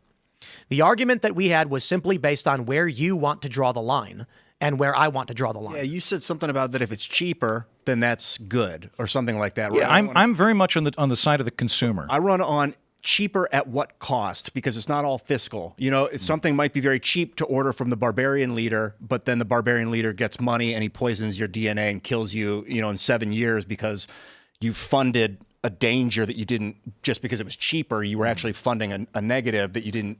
So you have to. This is a great point. Let me ask you: is it good that China is buying up our farmland? I'm not terribly bothered by that. So there is a thing we've got called CFIUS, which is the Committee on International. I can't remember what it is, but basically the Senate has a committee where if there's going to be a foreign entity buying some American industry, some kind of company, it has to go through approval for them. So, for example, there was a big kerfuffle a few years ago where a Saudi company wanted to buy. I think the Port of Los Angeles. What that basically meant was they were just going to be the company in charge of logistics for it. They weren't in charge of security. CFIUS looked at it and went, this does not pose a threat to American security because American security is still handled by America. It's sort of like the farmland. You're not bothered by China owning. No, because that would be the easiest thing to seize. If we ever got into a conflict, let's say we go to war over Taiwan, we could immediately appropriate that. Now, if they started like poisoning the land or something, sure, absolutely ban them from doing that. How would you know? Well, what about espionage? Hold on. You've given control of your food supply to a foreign country or a large portion of it. What percentage are we talking about here? Because I'm guessing it's less than 1% of American farmland that's owned by China. Let's pull up the number so we can. If we're talking about 20%, we can talk. But if we're talking about like 1%, that's probably just like investment diversity for the Chinese. In which case, they're spending money over here, and we're getting more money. What does it? What is that money? What do you mean by we get more money? Means somebody went, I can make more money having this. 3.6% of U.S. agricultural land is Canada owns Canada owns 1/3 of our land. What? Wow. I don't think that's right. Hold up. Canada holding the largest share, about 1/3 of foreign-owned land. Yeah, right. Okay, that sounds more right to me. Yeah. If you can find China owns 0.2 of all land. I'm not bothered by 0.2. I mean, I am. I'll tell you why. So they are producing food in our food supply. Mm-hmm. So the way the food chain works, most people, I assume know this. The farmland is going to be the bottom, which means small amounts of that are going to spread out to a much larger amount of our food supply. It theoretically could be greater than, depending on what they're growing. You don't know for sure, but let's say that 0.02% actually is. It's hard to know. Some of the agriculture will be for things that are, animal feed or whatever. Actually, you know what? I'll say this. It doesn't even matter.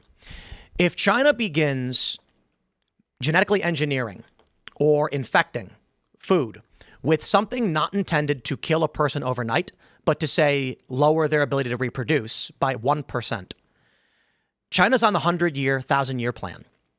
Why would we allow a foreign adversary? We're not at war, but they are an adversary. They're listed in federal law as an adversary. They're in codified as one.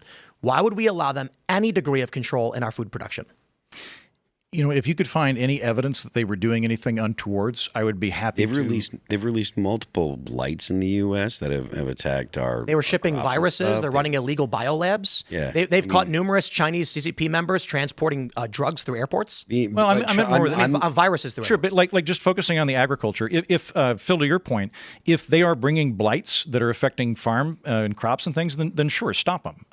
But just the idea that like foreigners can own farmland doesn't bother me. But if there's some additional thing going on. I think that who the foreigner is matters. I think that China's an adversary, right? They're not rivals. We're not partners. China is an adversary of the United States. Maybe we should get selling debt to them then. We should behave like that. So again, the bigger picture here that I see is you're sitting in your rocking chair, sipping your delicious sun tea as the Chinese peasant comes over and asks you, so what would you like to eat? And you're like, this is great. And behind you, they're tearing down the walls of your home. They're pissing and crapping all over the place. And you're like, I don't care because I'm getting it good right now. And then there's a 17-year-old guy watching it happen going, bro, why are you doing this right now? And you're like, who cares? It's great. So an example of that is China, for instance, has birth tourism. Mm-hmm. So I forgot the number. There's a story recently. There are companies in China that fly women to the United States to give birth and immediately fly back. Yeah. There's something like 30,000 in the past couple of years. These are U.S. citizens now exploiting our laws for one purpose. In 20 years and 30 years, they're going to come back as full-fledged citizens, but loyal to the Chinese Communist Party. They are building up control in our country. And their strategy is we can conquer these bloated gluttons because they love it. Right now, they are more than happy to sell out this country for a short-term gain. 30 years from now, they will be our servants. I would be happy to have a constitutional amendment that restricts citizenship to people that are descended from a citizen.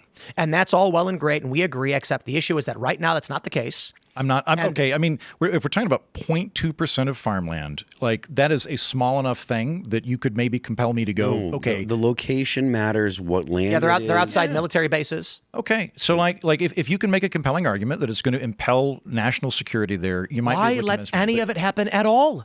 You know, so I do care about comparative advantage because I think that that's kind of How foundational. many refugees do you have in your house? Just to finish, comparative advantage, we're getting kind of to the root of economics, right? That's why I'm big on that. We don't live in a zero-sum world. I don't want to go back to a zero-sum world. We tried that for 2,000 years. It's bad. Okay, I got a question for you. But with like 0.2%, I'm like, if I'm like an 8 on comparative advantage in terms of how much I care, I'm like a 3 on this 0.2% farmland thing.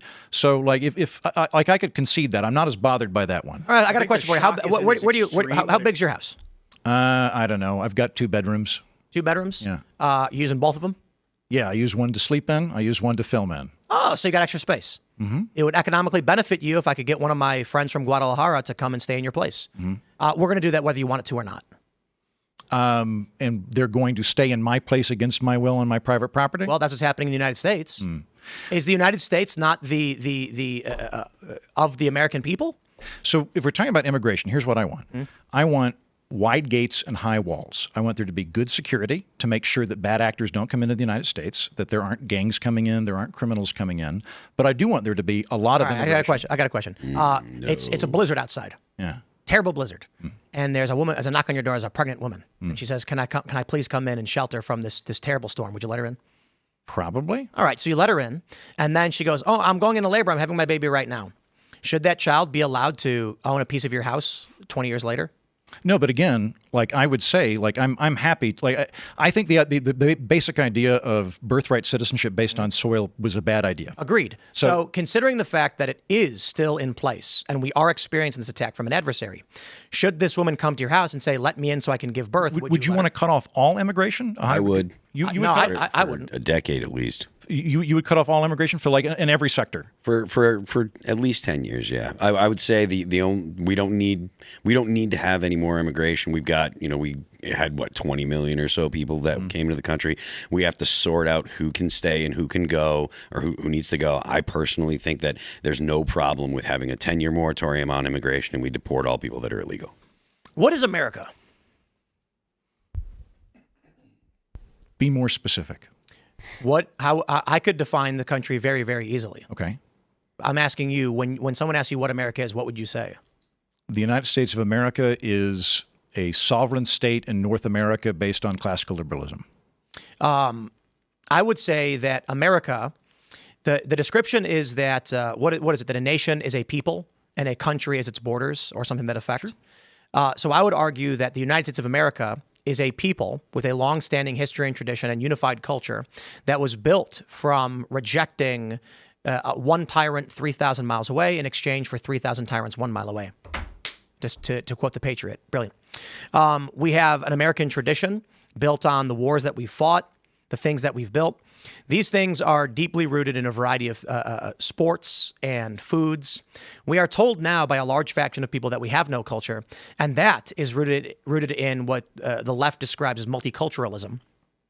So what I'm seeing happen right now is, when I look at this picture of Donald Trump talking about tariffs, he represents the nation of America. We are two distinct worldviews, a multicultural democracy, which does not believe in classical liberalism or American tradition. And we are a constitutional republic that does. Libertarians occupy a weird space where I believe that, and I'm not saying you're a libertarian, I'm saying libertarians, because they swing the vote a point or two, exist in the space of, it should be legal for me to do and I'll vote for it. That, like, the principal moral foundation of libertarianism is my right to liberty. Yeah. So what we gay marriage and pot, good. What we have, and right. So I think gay marriage is a really great example. Support for gay marriage is dropping for the first among Gen Z.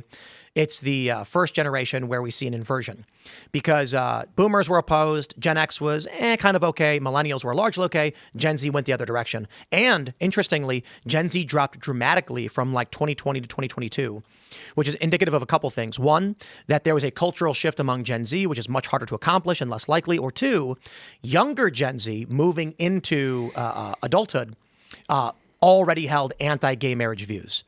The gay marriage is a great example because the liberals said, let two guys or two women get married and do their thing. What's the worst that's going to happen? I mean, it's not like they're going to be teaching about sodomy in schools. Narrator, they started teaching about sodomy in schools. So the conservative argument has largely been, okay, we got to get rid of all of this because we can see that the slippery slope wasn't a fallacy, it was a fact. The actual American traditional, the constitutional Republicanist American liberal view is gay marriage is fine. We just have to ban the sodomy stuff in the schools. Conservatives go back and say, no, reverse it because it was proven bad. The left says, you're all fascist, we're going to keep doing more. The question is, how do you end up with a voting bloc in your country that wants to do away with your own way of life? These people are not America. The only to back up a little bit, so Phil, you would have a 10-year moratorium. Yep. You want some amount of immigrants, is that right? Indeed, yes. So like, I don't want unlimited immigrants. I do want more immigrants. I think part of the reason pre-Biden that we had a big influx of immigration over the last 20 years is we basically set the speed limit too low, and we're surprised that people are speeding. You want more immigrants than we have now? Yeah, but I want them legal, and I want to focus it on ways that are going to be productive to America. There's an estimate of 50 million non-citizens currently in the United States that are either permanent residents or illegal immigrants. So I would love to get 30 million. I'd love to get more H-1B visas in. I also I flew down to the border. So like 2 years Dunkin' ago. Donuts and stuff. Huh? Like Dunkin' Donuts. For H-1B? That's what they're doing. Yeah. I don't know if I don't want to besmirch the good name of Dunkin' Donuts, but there were store clerks for donut shops and bank clerks that were H-1B. I would love to be a brain drain on the rest of the world and have the smartest with you. people in Not other what places come over. That's not H-1B. You're talking about O1. It's You're talking about like O1, O2. You're talking about K visas. Okay. H-1Bs are not brain. Yeah, then I digress in the H-1B specifically, but I would love to be a brain drain on the rest of the world. H-1Bs are we can't find anybody in this country, so we'll look somewhere else. Yeah, I think they do that a lot with then, software and things like that. And which is all fake. It's all a lie. And then you have the other bit. I flew down to the border 2-3 years ago. I hung out with the Border Patrol. I hung out with people down there. I talked to farmers. Farmers are at an incredible disadvantage if they want to be legal at the moment because it's incredibly difficult to hire people legally through the process. One of the things that we've got in the country is we require, if you have legal immigrant labor, it has to be so high as to try to make it competitive for Americans doing it, and they still suffer for it. They still can't get people in, right? We actually don't have enough people that would do basic agricultural stuff in the United States. Let me ask you a question. How do you feel about war with Iran? I don't want to go to war with Iran. Do you know why we are going to war with Iran? We've wanted to get rid of the Ayatollah since but why? the 1980s. I don't know. What do you think? The Ayatollahs largely object to the liberal economic order, the petrodollar system. They want to trade oil in other currencies, and they are not letting up on threatening the Red Sea, which, of course, are access to the Suez. The United States' global hegemony is largely prefaced upon the fact that we control all trade. We police the seas. We are the world police. The problem with the United States and the petrodollar system is that we don't produce enough. We don't export enough.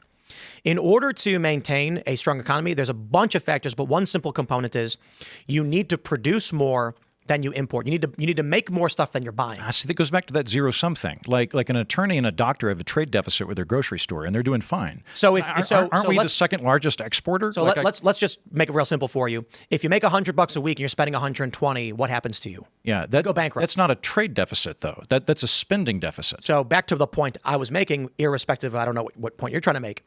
In order for there's a simple component of when an economy is strong is when it is selling more than it's buying. Like anyone else, you are making more money than you are spending. You then have more money to invest. And another easy way to explain it is they estimate that, today you need like $150,000 a year to live what was once described as middle class median. So you get 2 weeks of vacation, you got clean clothes, you got healthcare, you got a place to live, you can have a family.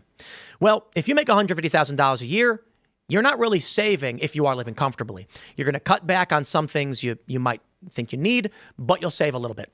If you're making $250,000 a year after taxes, you're going to have probably like $50K to invest, allowing you to grow your wealth. This is why it's important for countries to sell more than they buy. The U.S. is the exception. The reason for it is we don't do that, but we will kill you if you don't spend our money for oil. So for, let's just say like Russia, back when it was solely the petrodollar system, they would have to use rubles to buy dollars so they could use the dollars to buy oil. And the United States exported just the fact that we'll kill you if you don't lose our money. That is a wonderful system. If you believe in free trade, open borders, it works perfectly so long as you are willing to blow up other countries and assassinate world leaders who try to build a global order outside of the U.S. dollar. As the BRICS nations begin expanding and Iran seeks admittance, I think they may have gotten it with BRICS, the U.S. largely is getting pissed off. The war in Syria largely is about the Qatar-Turkey pipeline, where the U.S. said, we want to build this oil pipeline from Qatar through Syria, Turkey, into Europe because Russia is charging too much money. They control about 20% of natural gas through Gazprom. Syria responded that Vladimir Putin is our ally, and for this, we won't allow you to do it. So the U.S. said, then we will kill you. At first, they negotiated, and then they refused.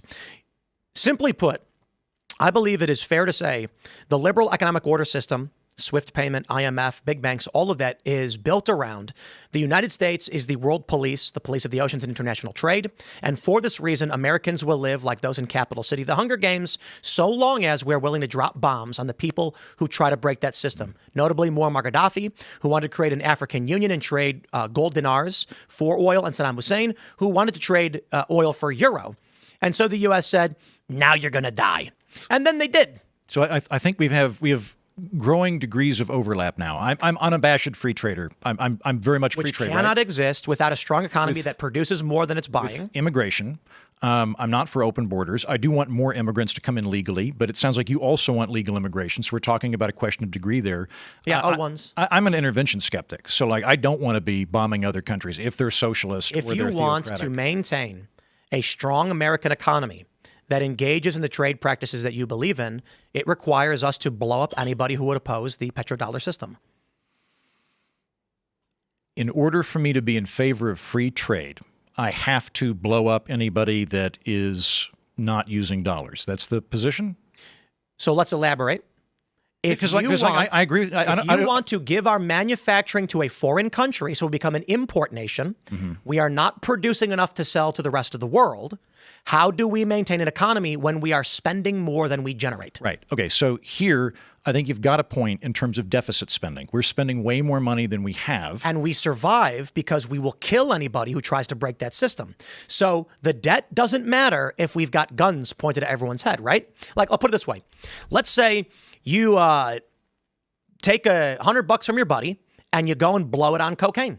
And then he comes to you and says, where's my money? And you pull out a gun and say, your money's gone. What's he going to do? He's going to put his hands up, turn around and walk away, and your debt's cleared, right? Yeah. That's America. I don't. So I'm worried about the national debt. We might have some commonality there. The national debt's separate than a trade deficit. They're not the same thing. Indeed. With the national debt, like most of the debt is held by Americans. And so that is something that could happen. It's not like we can hold the world hostage to the national oil debt. is produced in the Middle East, they have to purchase U.S. dollars first. Because we're the international reserve currency, yeah. What does that mean?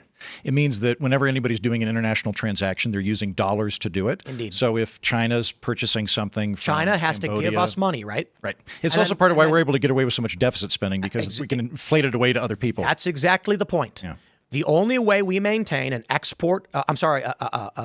import economy is by forcing everybody to give us their currency. So I think And then what do we do with their currency? We buy their labor and resources from just the fact that listen, we don't produce the oil, right? Like we do produce a lot of oil. But let's say a barrel of oil is made in Saudi Arabia. Let's say, China, easy example, wants to buy that. Okay. Up until recently, they started trading in yuan and the Saudi Arabia got off the petrodollar contract. But historically, China wants to buy that oil from Saudi Arabia, for which we have no involvement whatsoever. What does China have to do first? They come to the United States and say, we want to buy this barrel of oil. We need dollars to do it. Right. So we're going to give you Chinese currency for literally no reason. And then we're going to get dollars in exchange to buy the oil with. It's a really good gig. And so what happens is the U.S. now has access to Chinese labor for nothing. When you do that, you can maintain an import economy. I think that, again, I think you're right in terms of the deficit, because if we've got a spending deficit and other people are using our currency, when we inflate it, they bear part of that burden. So we're able to do that. Again, I'm not talking about that. Yeah, but like with the trade deficit, though, like, okay, I'm saying you've got a doctor. I'm not talking about any of that. I am saying that China has to tithe to the United States in order to buy oil. We get access to Chinese labor in exchange for nothing. We do not give China anything other than we print $1 and say, we'll give you $1 for your yuan, which means when you want to buy that scarf off Ian, and I have a gun pointed at you and I say, you've got it first, give me something of yours before I'll let you trade with Ian. And you say, but you haven't done anything. I say, I don't care. I got the gun. Yeah, I'm not for bombing other countries if they want to abandon This is how we maintain an import economy, sending our jobs overseas. We tell everybody, use the dollar or die. That means we get access to your labor if you want to buy oil from someone else. And they do it. And that's why we've got, how many aircraft carriers do we have? 17 or? I think 11. 11. Aren't we the second largest export economy? Have I got that wrong? We might be a very large. My point is sending our factories overseas and the jobs happening somewhere else means we don't have workers that are going to be producing things and trading amongst themselves. So how do we provide a laptop to a person who is providing very little to the rest of the world? Would you oppose companies that can automate on those same grounds? Like they can have 1,000 employees, they can replace half of them with robots. Would you stop that by law? It depends on the circumstances of which company and where. Most manufacturing in the United States went away through automation. Indeed. Compared to trade, like trade is minimal. What you'd have to do automation. first, it would entirely depend on which company, which factory, the degree of necessity for the product, and it would also the sector of the economy and how much it would be damaged. So the easy answer is usually automation's great. It's got to be tapered. So if we've got little robots that are going to come and make shoes from now on, then we have to have some kind of tapering process by which when a company brings, so yes, government must intervene. Otherwise, what you end up with is shantytown slums and depressions. So a great example of this is the accusations against Tom's Shoes. Are you familiar with Tom's Shoes? I've heard of them, but you're going to have to fill me in on this. The accusation is, the story was that they said, for every shoe of ours you buy, we donate a pair of shoes to someone in Africa. I know that much, yeah. Destroyed their economy. Because what happened was these small towns had shoemakers, cobblers. And one day, the cobbler had no job. People stopped coming and buying from him because the people all had clean American cheap shoes. And so the economy was destroyed by free. When a factory says we're going to fire 100 people, and we're going to bring in robots to do the job, you now have 100 people who no longer have customers. The customer was the factory who said, we'll pay you in exchange for your labor. Now you have a whole bunch of people who can't feed their families. They end up becoming homeless. Some of them may get drug addicted. A lot of bad things happen from that. We don't want economic destabilization to happen overnight. Mm-hmm. So we don't want companies to be able to just fire 100 workers and bring in a bunch of robots. In this instance, you're concerned with the speed of the transition rather than the transition itself. So, indeed. Okay. So like what normally happens with automation is somebody does a job, a robot is made, the job goes away, but more jobs are created. And there are people that are kept in the pinch. In what way? What jobs? Coding jobs? Farming, for example. So a factory assembly worker knows how to farm? To finish, what I'm saying is you on net, automation produces more jobs than it gets rid of. But it doesn't. See, this is again graphical macroeconomics. Just to let me finish. A factory worker can't farm. I answer that, or your point makes no sense. I am acknowledging that there are people that are in the pinch, and we need to have things for people in the pinch. But what I'm saying is universal basic income. Maybe, I don't know, job retraining something, but like that job retraining's fake. But in terms of automation in general. Or I shouldn't say in general, on the macro, over time produces more jobs than it gets rid of. And it creates better jobs in the process. This is all macro argument nonsense that just manipulates people and not understanding what is actually going on in our system. So the question is... It would be horrible if we all had to go back to being farmers. And how old are you? 90% of the population No one is saying that. How old are you? I'm 42. 42. Will you ever be as good at writing music as Phil Labonte? No. So when you lose your job to automation, what job retraining can you get if the only job available is Rockstar? Now, obviously, it's not Rockstar, but the point is this. A 50-year-old assembly line worker who gets fired because a robot came in is not going to learn to code. It's never going to happen.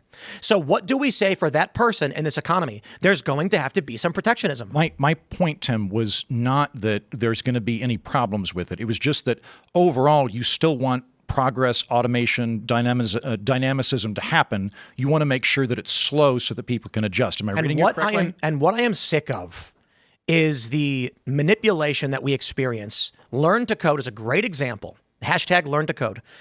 And this is what I think largely motivates MAGA, the people who understand this. Someone says to you, no, if we bring in the robots, we create more jobs in the long run. And that sounds really good to someone who doesn't know what you just said. Mm-hmm. What you said is 1,000 people will become homeless, destitute, and their families will starve, but 1,000 Indians on H-1Bs will get coding jobs. So I'm open to the idea that we need to have things in place to make sure that the transition doesn't happen so rapidly. If you were to automate all cars tomorrow, you would have a lot of problems, right? The driver's the most common job in America. My point was not that screw them. That's not what I'm saying here. What I'm saying is that overall, you do want to have that dynamism and innovation, right? And so the issue... And it's overall right now, me being 42, I'm from Oklahoma. It's good that I'm able to podcast and talk with you. It's good that we're all doing this. If we were living 100 years ago, we'd all be farmers. It's a good thing that we've been able to make those jobs more efficient. And I see that as a corollary to the free trade issue, where we're able to get more money, we're able to specialize more, we're able to be more productive. I think we hit the nail on the head with this point. And it kind of exemplifies everything in that when you give away a job, a factory, what you are saying is 1,000, when that factory decides to close down, 1,000 people worked at the factory will now be destitute. But don't worry, 1,000 Chinese laborers will make 1/10 of what they were making, and China will be very happy to receive that. Is it okay for companies to go bankrupt? Is it okay? Okay, so you're all right with that. Well, I mean, that's a natural element of failure, and it happens. Okay. And so the difference here is sometimes businesses fail, and that's sad. Mm-hmm. A business choosing to lay off 1,000 people to hire 1,000 Chinese at 1/10 of the price. Or robots. Or robots is evil. What would you do to stop the automation? You don't stop the automation, but you have to have a tapering plan in place, not just for the sake of the individual whose life would be ruined, but for the sake of your own country, so your economy doesn't collapse.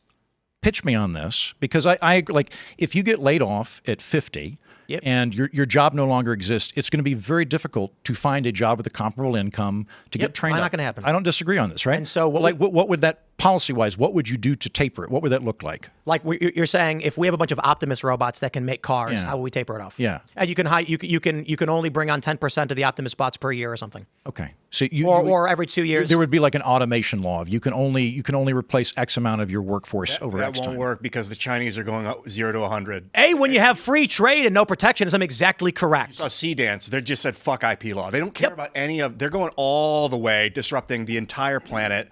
And this is why, if the U.S. does not find a way to stabilize itself and rely on itself, we are cooked.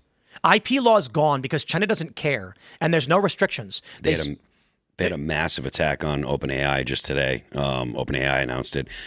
Three of the biggest Chinese AIs basically were just pinging it millions of times, basically stealing the code from. And then I'm sorry, but you're like, I don't care if China owns our land. My general problem, and it's bad that they're having birthright citizenship, but it's happening. My general problem with this whole thing is that if it's just like free trade, kind of laissez-faire, like path of least resistance, that insidious machines within government will take advantage of that easy, like, we're just going along to get along, and literally the Chinese will just buy us out and then own us.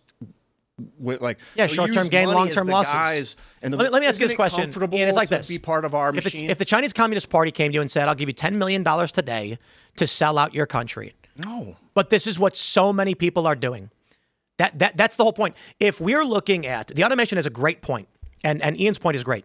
If we have free trade at the same time as automation, we're basically saying to the American worker, "You'll be left holding an empty bag overnight learn to code. Good luck. The only problem is the H-1Bs are bringing in the coders because Americans don't know how. AI can code better than a human. AI can now we're vibe coding. Andrew, like, can you define what you mean when you say free trade? Also, it's a very common word. I'd love to hear a quick definition. It just means you can freely purchase goods from other countries, and that you're not impeded with tariffs. So if you're going to sell watermelons for $2, I can import the watermelons for $2, minus the logistics of getting it from you to me. My concern is about corporatocracy and a corporation taking control in a country and then serving as the de facto government like Amazon. And if Amazon can do whatever it wants and sell to anyone on the planet because that's my right, that they'll just make it cheaper and more robotic and less human. And then all of a sudden they'll own the food supplies and they'll own. I mean, like, I'm glad Amazon's around. Like, Amazon's made my life far easier, and it provides tons of jobs. I'm pretty pro Amazon. They I think start at a pretty high rate compared to a lot of other jobs. It's above minimum wage. So like I don't think, like, maybe there are other examples you could give, but like Amazon Google, to me is Alphabet taking control of the we absolutely got to grab super chats and Rumble rants. Fuck yeah, we do. But this was a lot of fun, so I get wrapped up in it. But let's grab this because we can continue in the uncensored. Yeah, in the portion after show. Go to the Rumble after show because we're gonna keep going. All right, let's grab some of your comments as well. It's already 9:53. We only got a few minutes. I apologize. Andre Tugalescu says Hanlon's razor is the psyop to cover for other psyops. What is that one? Hanlon's razor? Can I jump in? Because I know this one. Hanlon's, okay, so Occam's razor is the idea that the simplest solutions, or the simplest explanation is probably the most likely. Hanlon's razor is do not attribute to malice or conspiracy that which can be understood by sloth or incompetency. So basically, if there's ambiguity and it might be a conspiracy or it might be an idiot, assume it's probably an idiot. Indeed. Bill was looking Wolf says No, it had nothing to do with you. all right. Wolf says, can we get the British guy with Tourette's to attend the State of the Union, please? Everybody knows what happened. No. I'll take you as my... Of course not. I heard of about course some not. guy Of screaming course profanity with. Then you know what happened. What do you mean? I don't know. I didn't look into it. Was it BAFTA or something? What was it? I'm not sure what it was, but he was Real nasty what he screamed or something. Yes, he Tourette's, did. You know, and Sorry. no words came out. All right. Omega Rosetsu says, for the anti-tariff people, tariffs are why Japan and Korea built plants in the U.S. instead of floating cars to the U.S. I say we need to tariff Apple by 300% until domestic consumption equals 70% of production. I appreciate the kind feedback to your listener. If you were to look at how much it would cost to manufacture an iPod in the United States, I think it would increase by something like $10,000, or not iPod, iPhone. It increased by like $10,000 or so. So I think it would be prohibitive if you tried to do that just here. Here's the best part. If we didn't have the Petro dollar, it would cost the exact same thing made in Korea or China or at Foxconn. And without maintaining a balanced economy and proper spending, I'll put it like this: if the petrodollar system collapses, your laptop was going to cost you $10,000. Like the fact that we get laptops for $1,000 is like a stable. Bro, I went to Best Buy last week and there's a 90-inch TV for like $300. Just like, geez, man. You know, sometimes I question whether or not we should go to war with Iran, but then I see these TVs and I'm just like, well, you know, we can bomb some of them, right? I'm kidding. But that's how we do it, baby. That's how we do it. Mason says, this is why I hate libertarians. How many jobs can be sent to foreign countries before there is no more country? And when you would argue against it, the graph kept going up. I think the argument, an interesting argument would be, what if 100% of jobs were done elsewhere? That wouldn't work. Why not? Because then you wouldn't have any income at all. Okay, so what percent of income do you need to maintain your jobs going to foreign countries? Again, I go back to the example here. Your doctor and your attorney have a trade deficit with their grocery store. It doesn't mean that they're imperiled. We're still a gigantic manufacturing economy. The difference between us now versus us in the 50s is that we do high-end stuff. We still make things in the country. We export a tremendous amount. We export. Right, but what percent of jobs? Second largest exporter. What percent of American jobs could we give away before we collapse? I don't know. But there is a number. Sure. Well, right, because you said if we gave away all our jobs, there's no country anymore. So to give away the jobs would imply that we're doing it because we're purchasing things. We need money to purchase the things to begin with. So I don't think you could get to that point. Well, why not? Government prints the money. I mean, look, the cars manufactured in China are sold in other places. Yeah, Or cars made in Mexico get sold in other places, too. in the same way that you can automate jobs and you're going to destroy jobs, but you're going to create more jobs in the process by getting cheaper parts What and having jobs places are created in the process of automation? Oh, I mean, like what we're doing right now. I mean, like again, if we were to go back to like 1940, more of like one of us would be a farmer in the room. One of us would probably be doing like ledger sheets that don't exist anymore. I definitely wouldn't be able to do my job, like a social media manager. I question whether or not any of that is a good thing. I don't want to go back to 1900. I think it's good that people can operate in all sorts of different careers that didn't exist 100 years ago. Largely disagree. Where would you want to go back to? I don't know about going back anywhere, but I think it's a problem that people are fat, lazy, slothful, locked in their houses and don't have anything to do. They've become listless and without passion. They've sought ideological addiction to fill the holes in their world, and they've become violent psychopaths. I saw a video of a guy. Went to a ICE protest stand in Minnesota where they were giving away hand warmers, gloves, coats, food, hot chocolate. And I thought to myself, how incredible that we have such tremendous abundance that people literally don't have to work and can get free food and clothing just for saying an idea outside. That's a bad thing. I think people should actually have to have some attachment to their lives in reality in order to exist. But the country right now is at this inflection point where I would argue it's massively detrimental to get to. Let me do this because we're talking about Star Trek. Mm-hmm. We gotta go in 2 minutes. I'll say one thing real quick. If we had replicators, civil war would erupt in 2 seconds, and then this country would become just like the whole world would just erode. But we'll save that.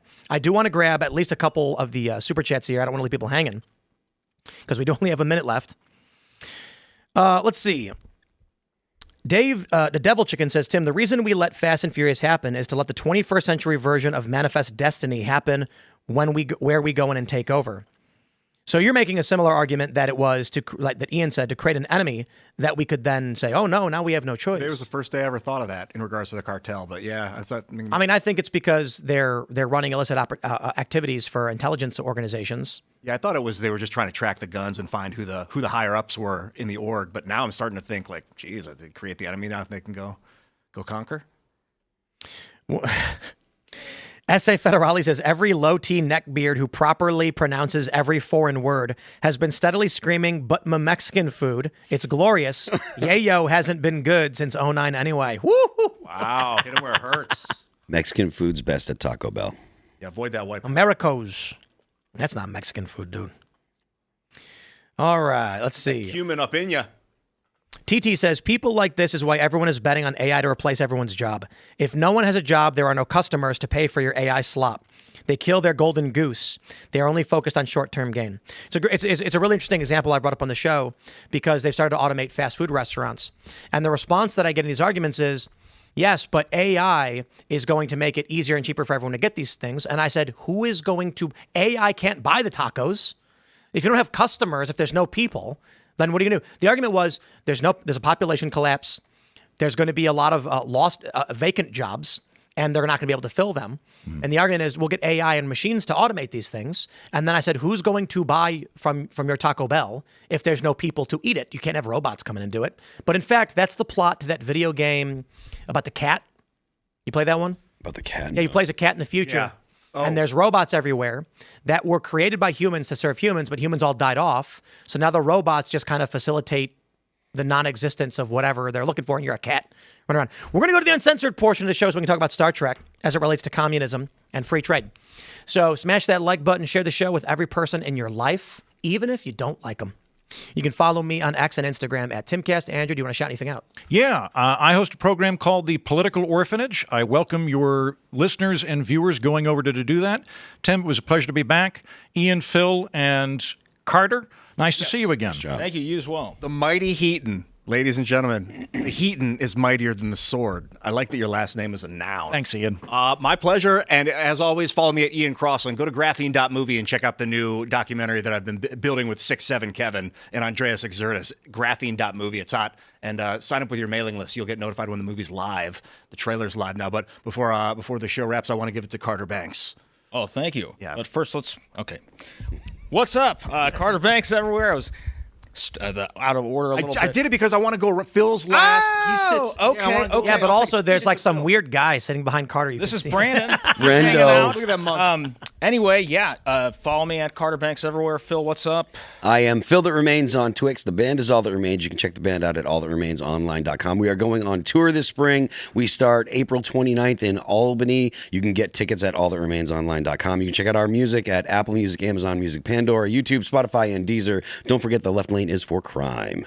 Brandon's actually he's the real CEO of the company. Ooh, Brandon. And this is like he's come in to make sure everyone's doing their jobs properly. Watch it. So you gotta watch out, Ian, Overseer. because he's been watching. He laughed All right, twice, everybody. so I think I'm winning. He's laughed. We're gonna see you all over at rumble.com/Timcast IRL. We're gonna complain about Star Trek, but largely just as an excuse to talk about communism. So thanks for hanging out.